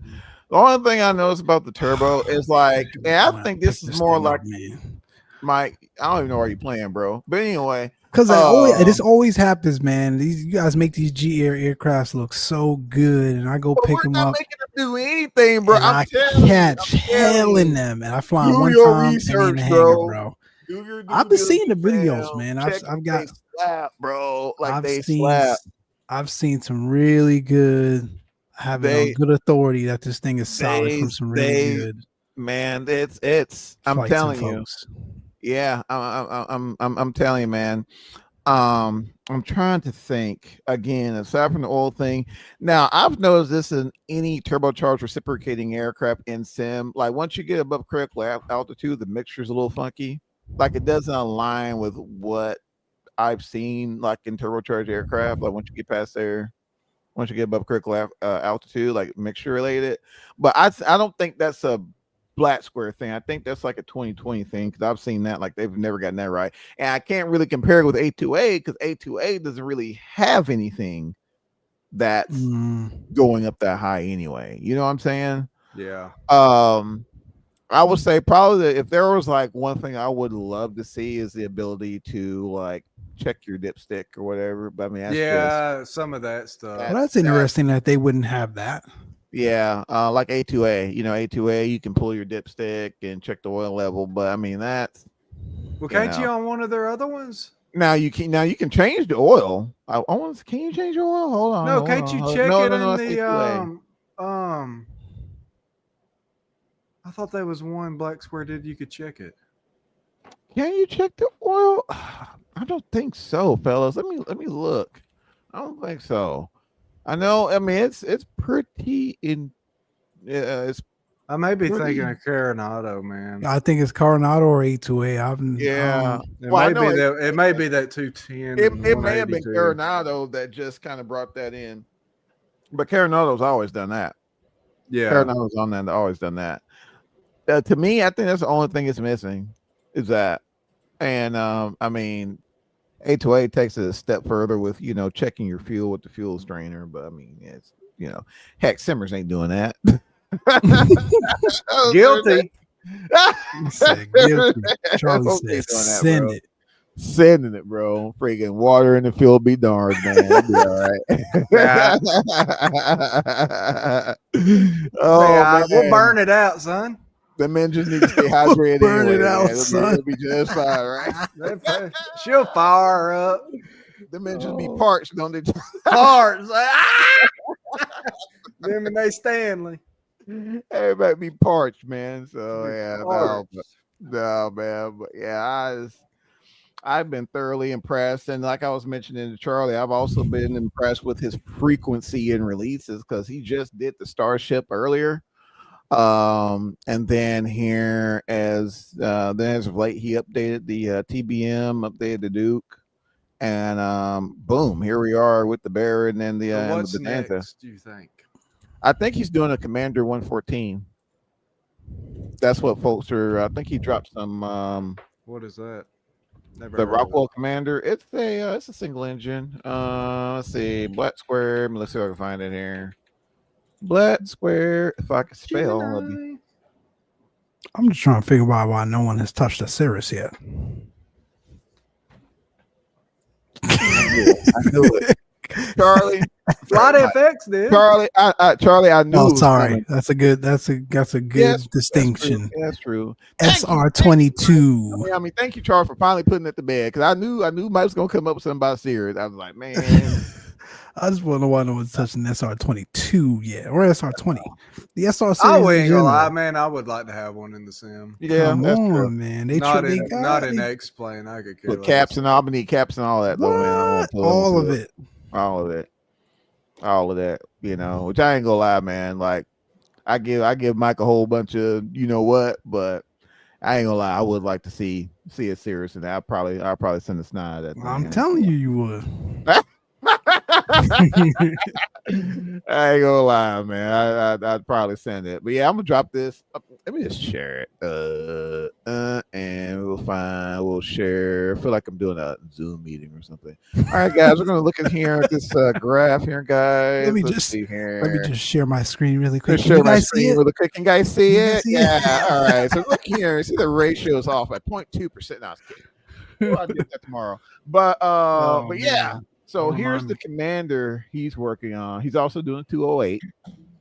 Oh, yeah, man, he's still going, cooking, bro. Like what the walk and all, bro. Like cooking. Yeah. So he's doing a 208. He's also doing a Rockwell Aero Commander. Y'all seen that? Let me see here. Y'all ain't seen the Aero Commander? I forget. From him or like in real life? Like in general. Oh, y'all yeah, seen one? Yeah, Okay. I thought you meant that his iteration of it. No, he's also doing a Aero Commander, which I'm not. That we might be looking at. We're probably going to be looking at 2026 for it for sure, because it's going to have the Garrett TPE 331s in it, so that's going to be his first geared turboprop. So yeah, he's going to have to marinate on that for sure. But there's other stuff in development. He's got some jets coming out. Yeah, well, that's just flight. But man, you haven't seen Just Flight's Lear 45 is coming. No. Oh my gosh! Yes, it's coming. It's coming. Speaking of jets, I'm late to the party because I downloaded it real late, given the events of the summer. But yeah, you guys still flying that 750 Citation X? Oh yeah. Man, I see why you guys were having fun in that thing. It's especially you, Charlie. Yes, man. Fly it's FX nice. nailed that, man. Oh my gosh, man. Our friends over man, there. you could turn that girl in like 3 minutes. 3 minutes, bro. Yeah, bro. And nice. You eat your time up, bro. I think I flew that thing in one day, 8 hours. Yeah, and it didn't even realize it. And that's what's crazy about the aircraft. Time machine, bro. They actually used a real world. They used a real world citation 10 driver, and like he says, like, man, we can get that thing like ready to go in 5 minutes, 5-10 minutes. Yeah, I was watching a video not too long ago, and the guy was like, from the time the passenger shows up, they want to be to the runway in 8 minutes. Yep. And the 10 will do it. The 10 will do it. You know, and man, what an aircraft, especially for its time.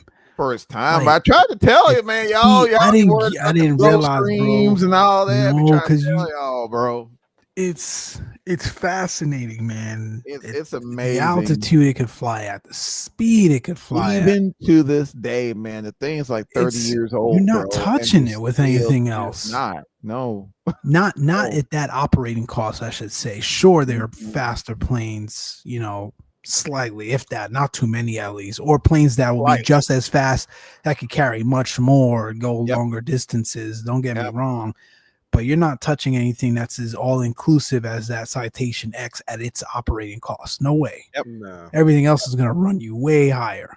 Yep. I think the guy said, you know, now that, you know, they're starting to notice that parts are a little slim for them now. Yeah, it makes sense given its age.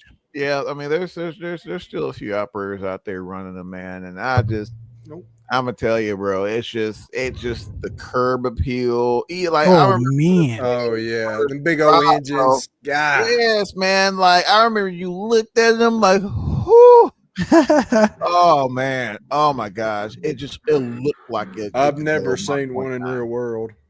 Man, you'll know when you do. You will, man. There's been a few that come through very nice. Beach jets, all that, bro. When you see it, Citation 5, all that. When you see a 10 hit the ramp, even when you're taxiing, bro, like you'll see a 10 and he's like, There was one the other day that left out of here down in damn it, I ain't been up in the sky so long I forget my airports. Not Montgomery, gives a little further north, Palomar. So it left Palomar Airport, just north of San Diego for y'all not from this coast. It got to Charlotte in like 3 hours and 40 minutes or something crazy like that. Man, shut up. Yes, dude. Cooking. Running chart ops, cooking. Of course, a lot of that was tailwind, but still. 3 hours and 40 minutes coast to coast is nuts. That's nuts, bro. Nuts, man. Nuts. And there's a tailwind out there today. I guarantee you that. But man, even outside of that, a hunter coming out of Indy. Where were you flying? Knoxville. No, sorry. What were you flying? Oh, yeah, what? Yeah. Oh, hunter, not tailwind. Damn. Well, it's that time of year, fam. That is true. It's only going to get higher. Oh yeah, go on heavy fronts, bro. Get the moving, man. Yeah, it's that time of the year. But now it's snow tonight. Yeah, man, I don't want to hear nothing about snow, bro. We have no out here. I don't hear nothing about no snow. Anyway, I'll trade you your heat for this snow. Man, I'll take it every day, bro. 90 degrees the last 2 days here. Bring me some 90, bro. Yesterday was like 88. Today is 90. It's crazy. There you go. Look at his face. No, bro. 90, bro. The AC is on in November. Y'all got some beautiful weather, man. Man, hey, we do. Give me my fall, bro. Like that's right. I was telling Charlie in November. I was telling Charlie, like, man, this is my flying weather right here. Like when you when you're more trying to send something, bro. And them clapped that 172s. I need all the performance I can get. Give me my cold, dense air, and give me the good Lord's air conditioning. I'm good to go. That's right. Good to go, man. Fly all day in this weather. All day, bro. But no, man. No, I was because again, I was really intrigued by this particular. I have to find this YouTube channel. I have to give it to share it with you guys. But he was mentioning like with the 10 that like it's just you have to really watch the speed because it's just naturally it's just overpowered. It's engineered. It's She's just overpowered. just slick. Simply overpowered. Yeah. Here's my thing though, and I don't know if it's because it's not captured right with the sim version of what we got, or that's just how it is. It slows down really fast. Really fast. Especially with especially if you run in auto throttle. Yeah, I've heard it's weird.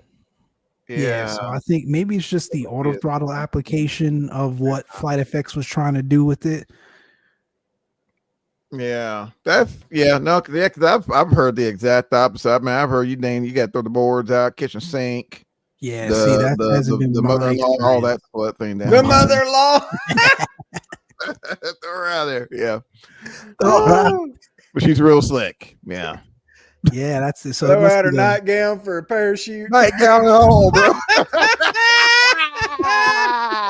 The old moo and all, bro. Oh Lord, slippers flying.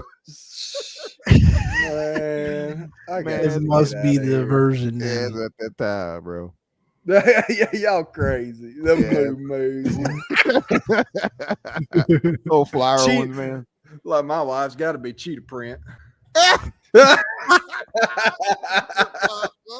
No, fuzzy house shoes. Lord, man, you hear him coming from a mile. Yeah, crazy, man.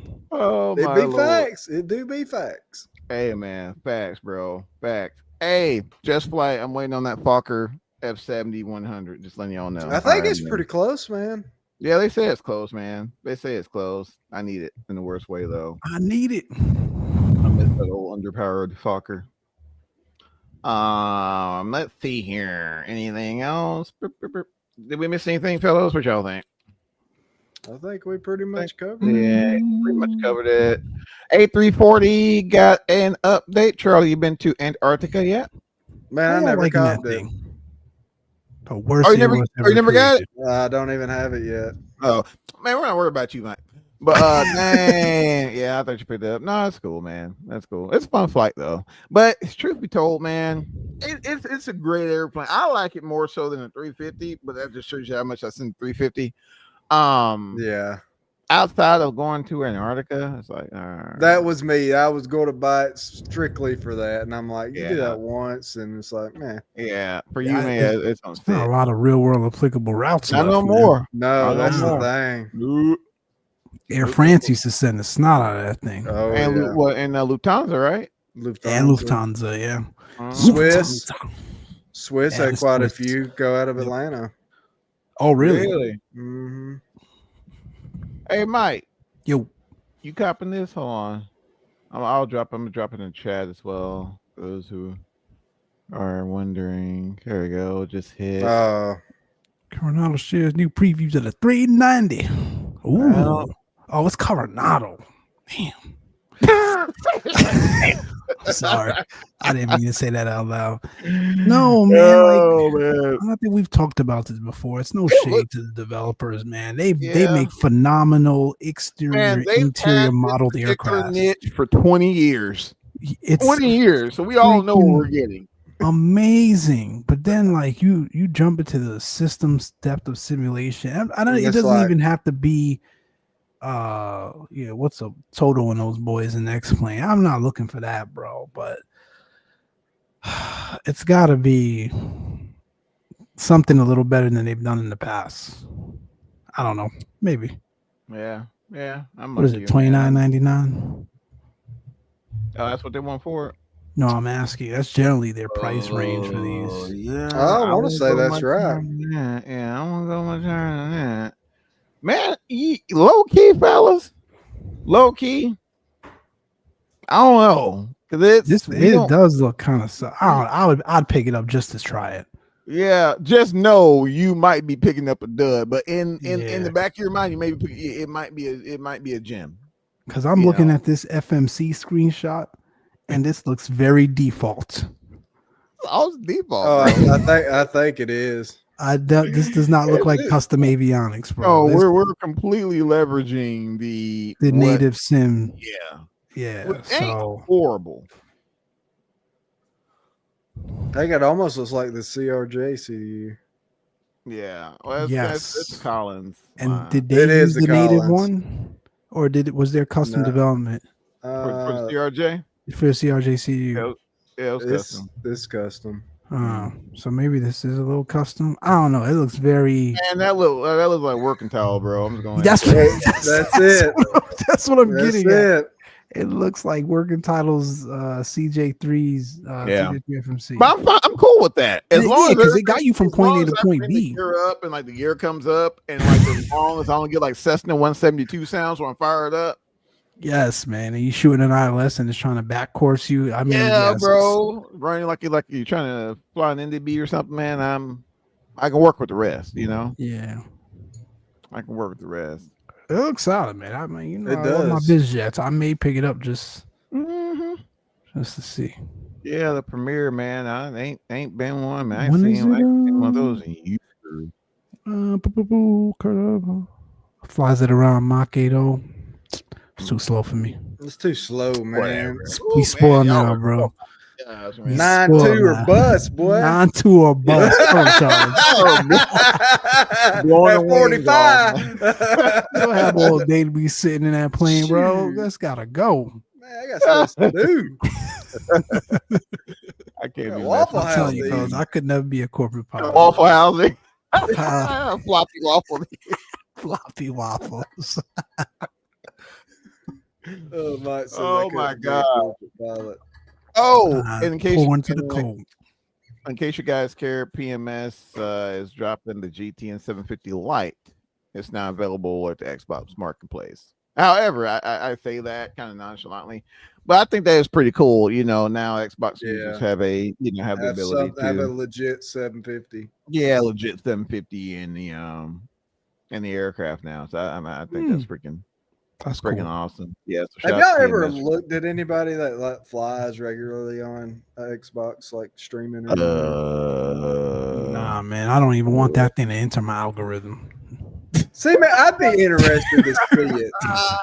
Or we could. I feel like it would infuriate me. Either that or you get a lot of weird YouTube thumbnails. It's like, yeah, I need to see somebody running PMDG before we get kicked off this with a controller. talk about some gear up.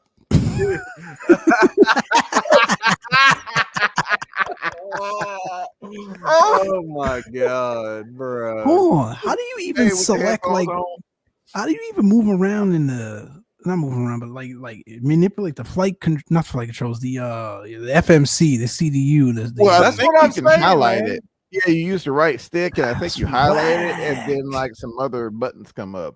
I'm sure if they're in it that much, man, they probably got some peripherals. You get it down of straight up controller.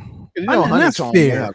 Yeah, no, that's fair. It's Turtle Beach, I think, as well. Yeah. If someone's running the Xbox and they've got the right level of peripherals, I think that's pretty cool. Yeah, man, everybody doesn't want to have a PC. We can't be like that, listen, man, you know what it takes to go all out in this hobby, bro. And I know. I listen. I love the fact that you can help bridge the gap and give people an alternative solution. I think that's great, but when it comes to running some of these sophisticated add-ons on the Xbox, you just see the forums. Will there be an Xbox version? Yeah, you'll be like, what? But shoot, the Concorde are dropping though, bro. You're trying to find an Xbox. Was that Charlie? I said it's coming though. Y'all heard what the new Xbox is? It'll be long.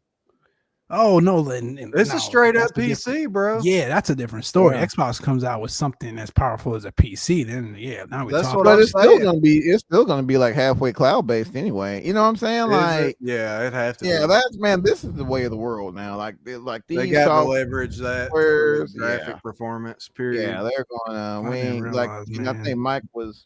You guys tried to tell me, man. I guess I wasn't listening quite well. I told you, bro, because that thing.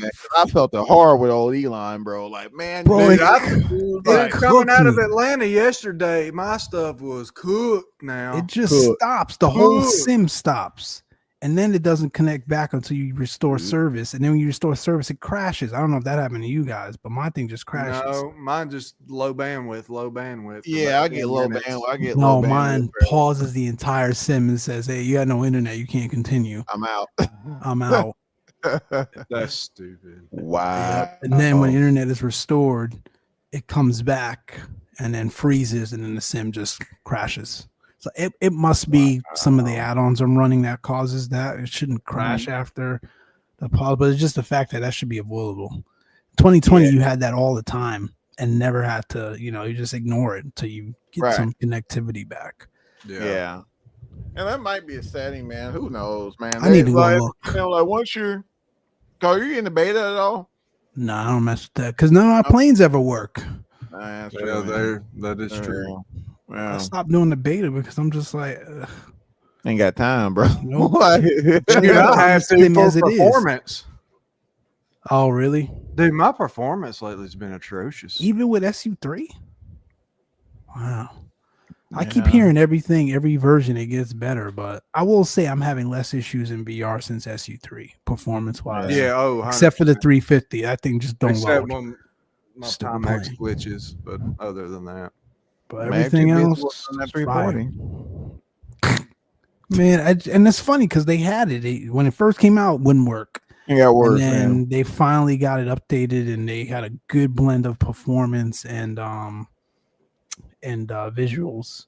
And then whatever they did like 2 months ago screwed it up again. So I don't know. Even when I try to run light textures, it doesn't work. Oh, good grief! Yeah, I'm not gonna lie, Mike. I it's been a couple of times, man. I've been wanting to run some 350 ops. I can't do it. Well, we tried, dude. Remember, like 3 weeks ago, and it was like, no, this ain't it.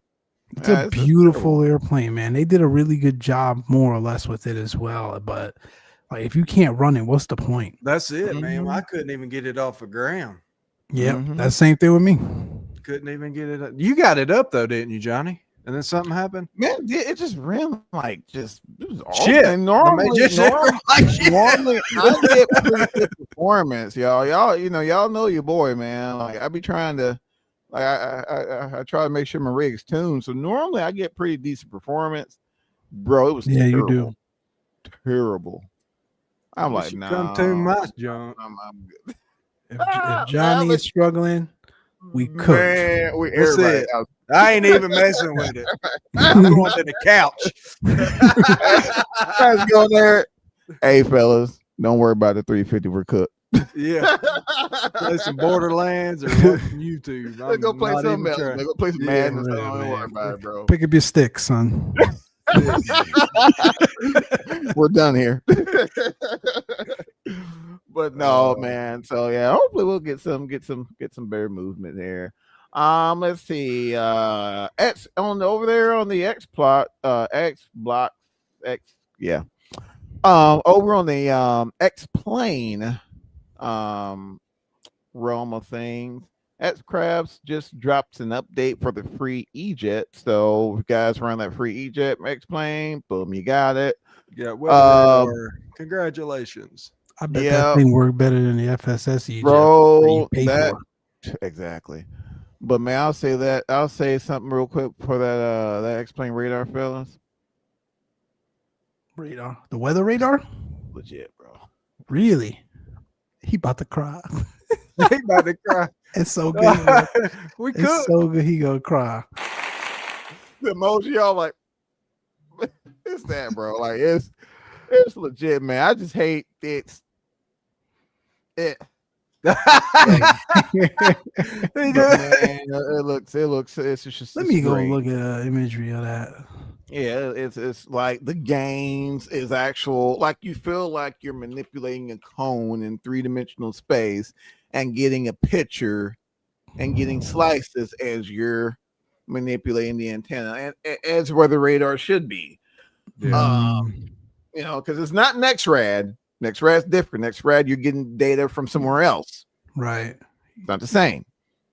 like That's the why you actual can't really antenna. mess with that. Yeah, you're getting the antenna directly from the cone with. Yeah. Yeah. Like bro, it hits different, man. It hits different.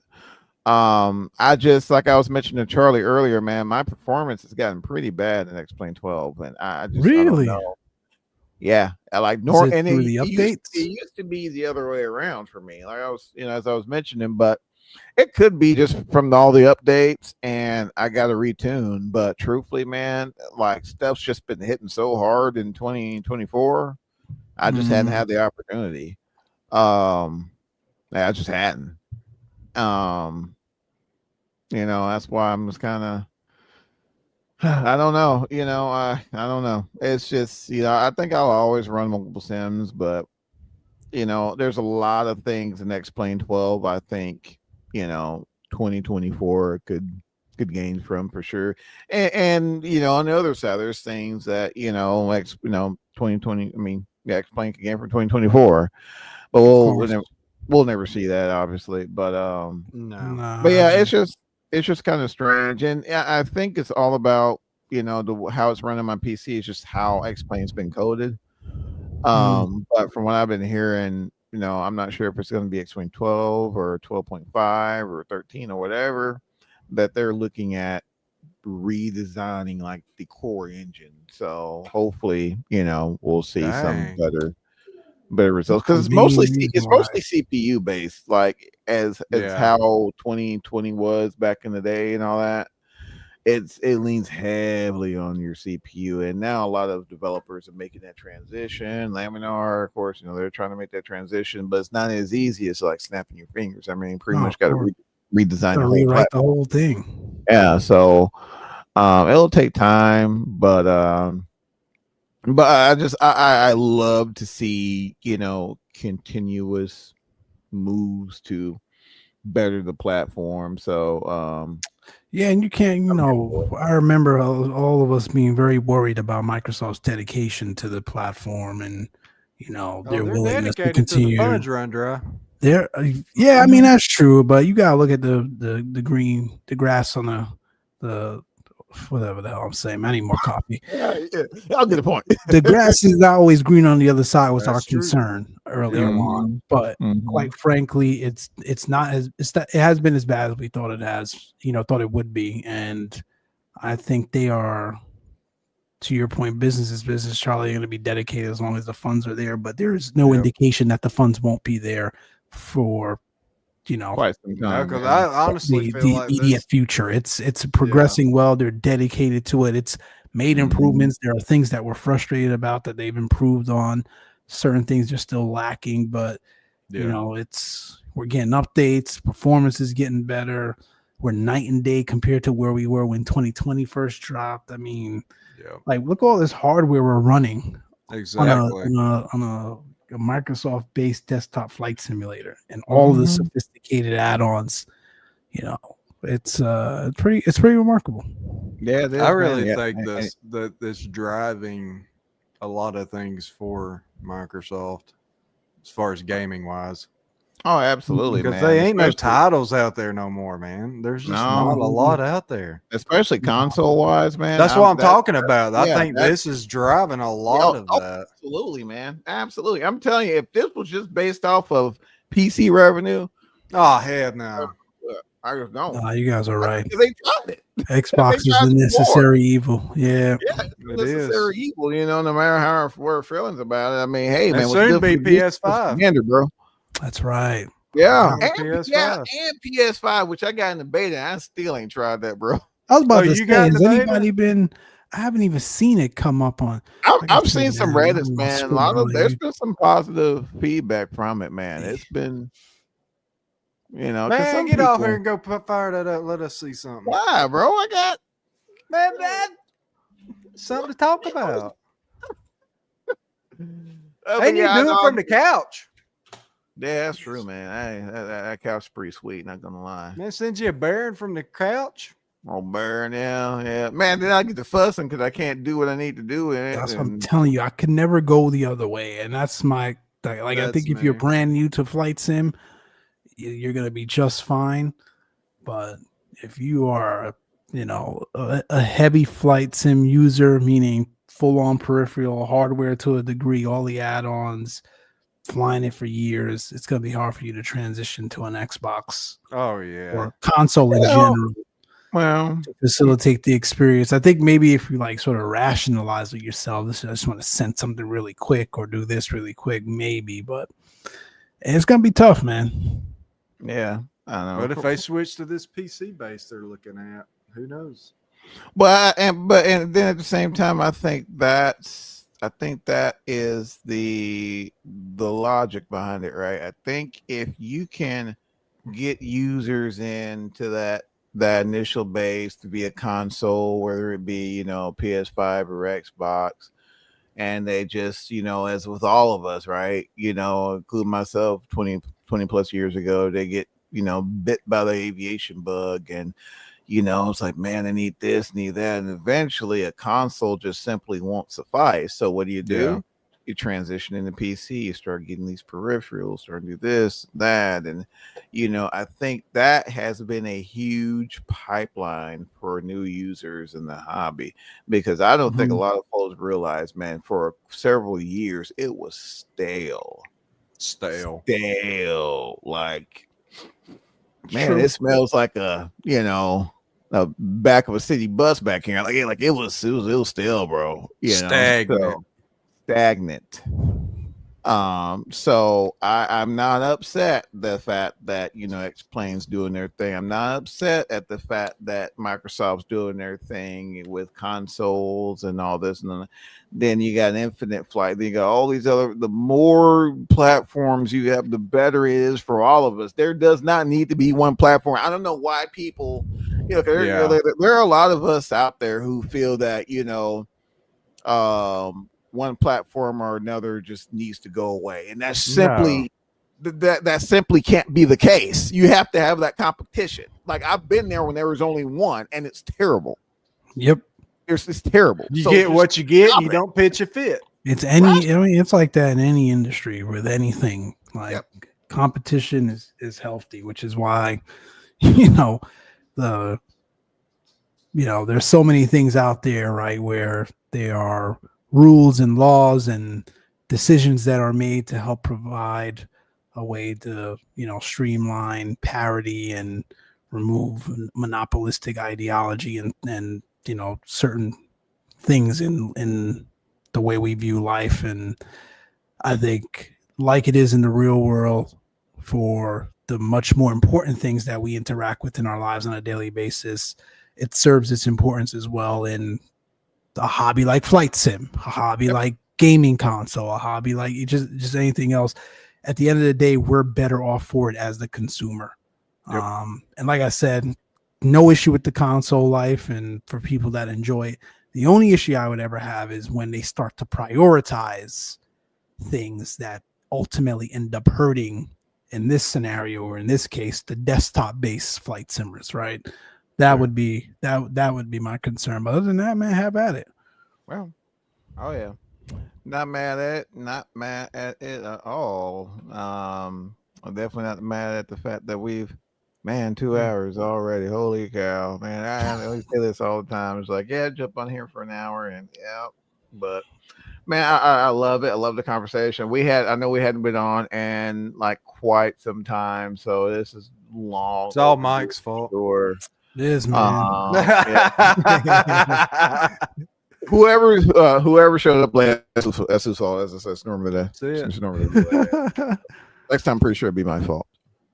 But aside from that, definitely want to provide our thoughts and prayers to all those who were involved in the incident that happened in Louisville.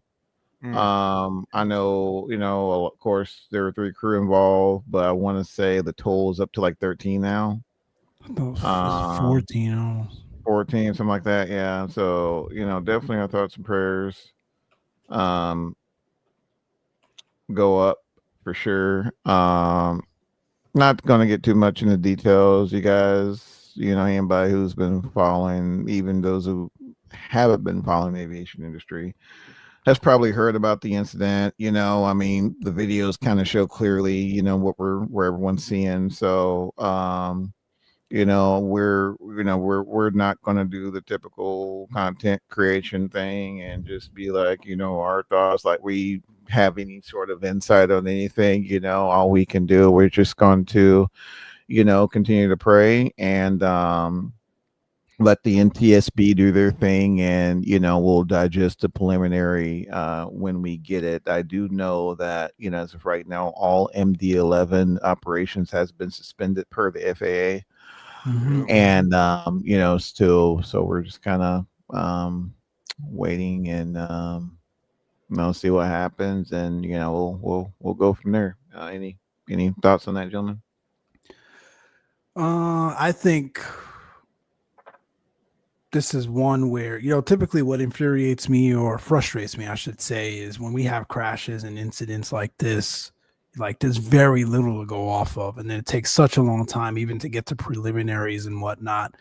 There's so much speculation from the media and others. I remember the first night there was one, I think I was watching like the live stream from the Louisville, one of the Louisville News, and he was like, oh, it had 220,000 gallons of fuel on board. And I was like, what? What are y'all talking about, man? This is the stuff that and I don't think it's done on purpose, man. It's just the misinformed media that then informs the misinformed public and the people that have no idea about aviation, and some of the things that when you say something like that just makes people think the worst. I mean, not to say it wasn't a horrible incident or an accident, but like data and facts have to be brought into the entire conversation, because that's when you start to run rampant and then you hear people, well, why they use so much fuel and this and that, and maybe they should take less fuel and make more stops instead of carrying all that fuel just in case they crash at the end of a run. But it's weird stuff like that drives the dialogue and the conversation. That's just ridiculous. But anyway, but again, generally what frustrates me is that you have very little to go off early, and there's a lot of work to get to the black boxes and flight recorders and whatnot. And fortunately, in this very unfortunate situation, they were able to recover that stuff very early and already even start to tap into some of the data and provide a timeline and start to paint the picture of about what they thought happened. Obviously, official stuff won't come out till probably a year or two later, but it provides at least,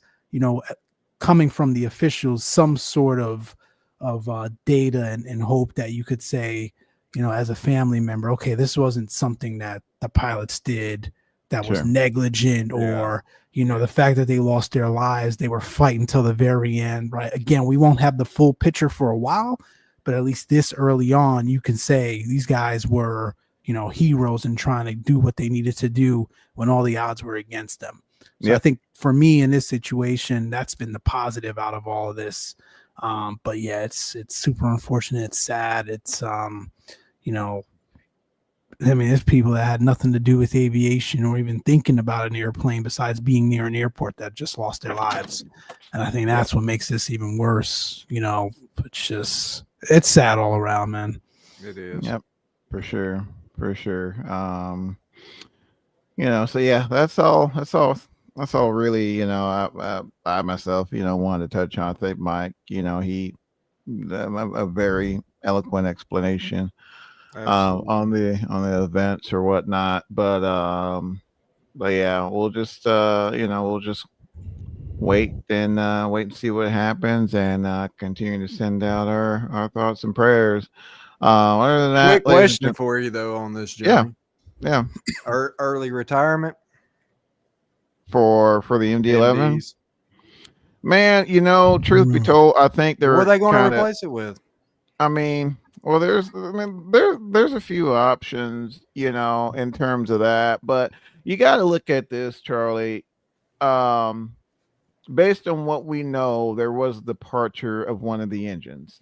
Yeah. The last time that has happened, I've always had an affinity for McDonnell Douglas and Douglas aircraft, and so I tend to kind of follow like Mike and Airbus, Johnny and like McDonnell Douglas, so I'm in Boeing. So that's just kind of me. But there was an incident in Chicago back in like the 80s, I believe, 70s or 80s, where there was departure of the engine with the DC-10.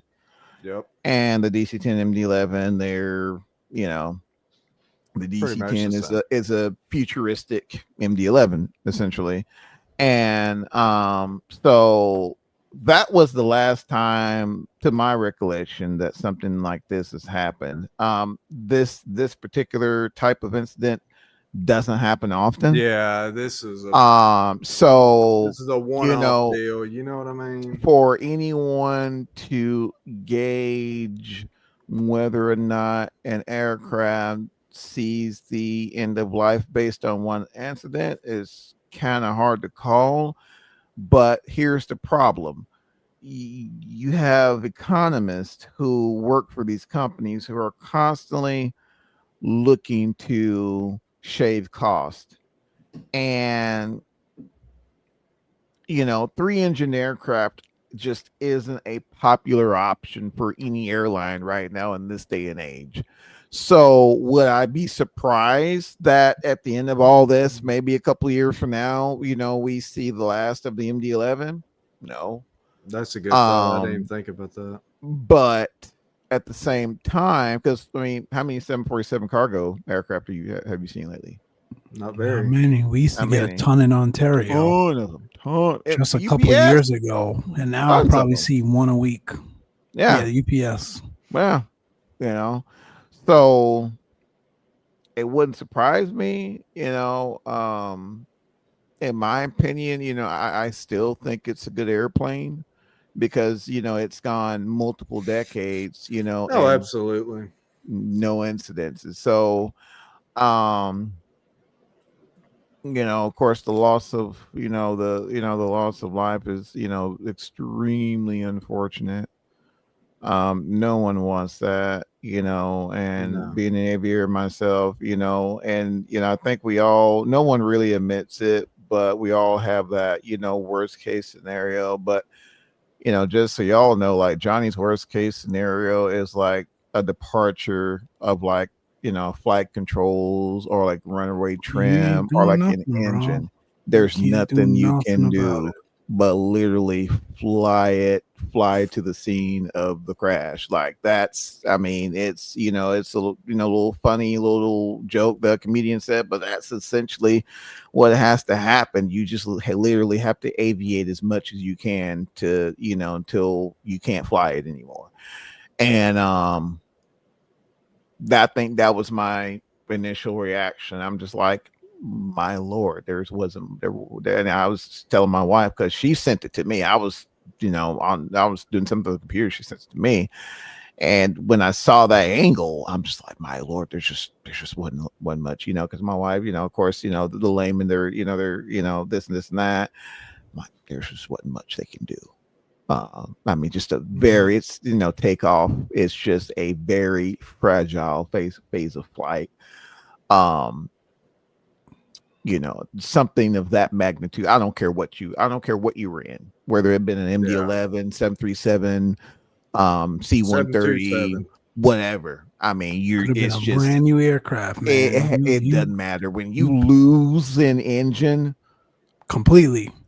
We ain't talking about compressor stall or little engine. You can work that. You can work that.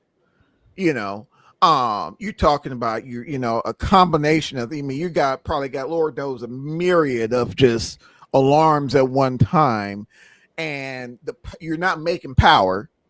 You're not getting that positive rate, and it's awful. So that was my immediate reaction. So, yeah, but unfortunately, could that possibly lead to retirement of an airplane? Yeah, Charlie, it very well could. I just looked it up. There are about 65 operating across FedEx, UPS, and Western Global. And Western Global only has 2 of their 12 flying. So I could see it. Yeah. Well, I could see, them issuing a mandate to have them retired. Yeah. And, within the next 18 months. Yeah. Yeah. Look what happened to Concorde. Exactly. They were flying where the gas does. Absolutely. The numbers were already dictating that, alluding that. But that incident, just British Airways and Air France, like, hey, you know what? The limit just isn't worth the squeeze. Call it slick, bro. Call it slick. So it's unfortunate, gentlemen. So it's you guys know me, and again, it's hard to talk about the airplane. We just have such a loss of life. But with us being an aviation podcast, I'm trying to at least discuss a little bit of it aviation wise. Would I miss seeing the MD-11 at the airports? Absolutely, absolutely. Yeah. But you guys ever flown on one when it was a passenger variant? I've never had the pleasure of flying on one. When never did had they the pleasure stop of flying flying it as a passenger variant? I know Charlie's airline used to send them on the regular. American, I want to say maybe had a couple. I could be wrong. No, I think it was a DC-10 American sent the snot out of. But yeah. Delta was all in with the MD-11 for a bit. Oh, what many? It was the American, Delta, Swiss Air, and Japan. Yeah. Oh, and KLM. American phased it out by 01, Delta by 04. Mm-hmm. So. And take them long. Nah. And take them long. Yeah. So never had the pleasure. I know they've always, with the MD-11, it had its quirks stall wise. It didn't like stalling and all. There's a couple of stall videos of the MD-11 where you see just the whole tailplane just doing this. Like it didn't like flying slow at all. So they built in certain protections for it. But it's just a fascinating airplane to me. But again, it's just very, very, very unfortunate. You have incidences like this, all the time. But for me, this one kind of hit different. So I don't know, guys. But yeah, we'll continue to monitor if anything, if anything pops up, of course, and we'll be sure to. Johnny's horrible with socials, so you guys excuse me. I'll do my best to try to update the socials as pertinent, and we'll go from there. But aside from real world aviation news, that's really all I had. What about you guys? Nothing here, man. I have nothing here. Yeah, I think we've taught the people enough. Yeah. They're probably like, God, they don't shut up. I was like, well, shut up. I missed them 45-minute episodes. 2 days and 6 months. Oh my Lord. That's what happens, man. When you guys don't see us for like 4 years, this is what happens. You get like a 3-hour episode. We gotta chat. We gotta chat. We gotta talk at ish. Yeah. Gotta use that bonus content. Well, that's right. Ladies and gentlemen, again, thank y'all for hanging in there with us, listening to us. And once again, thank y'all, our Patreon backers there, for continuing to support. I want to give a shout out to all of our partners out there.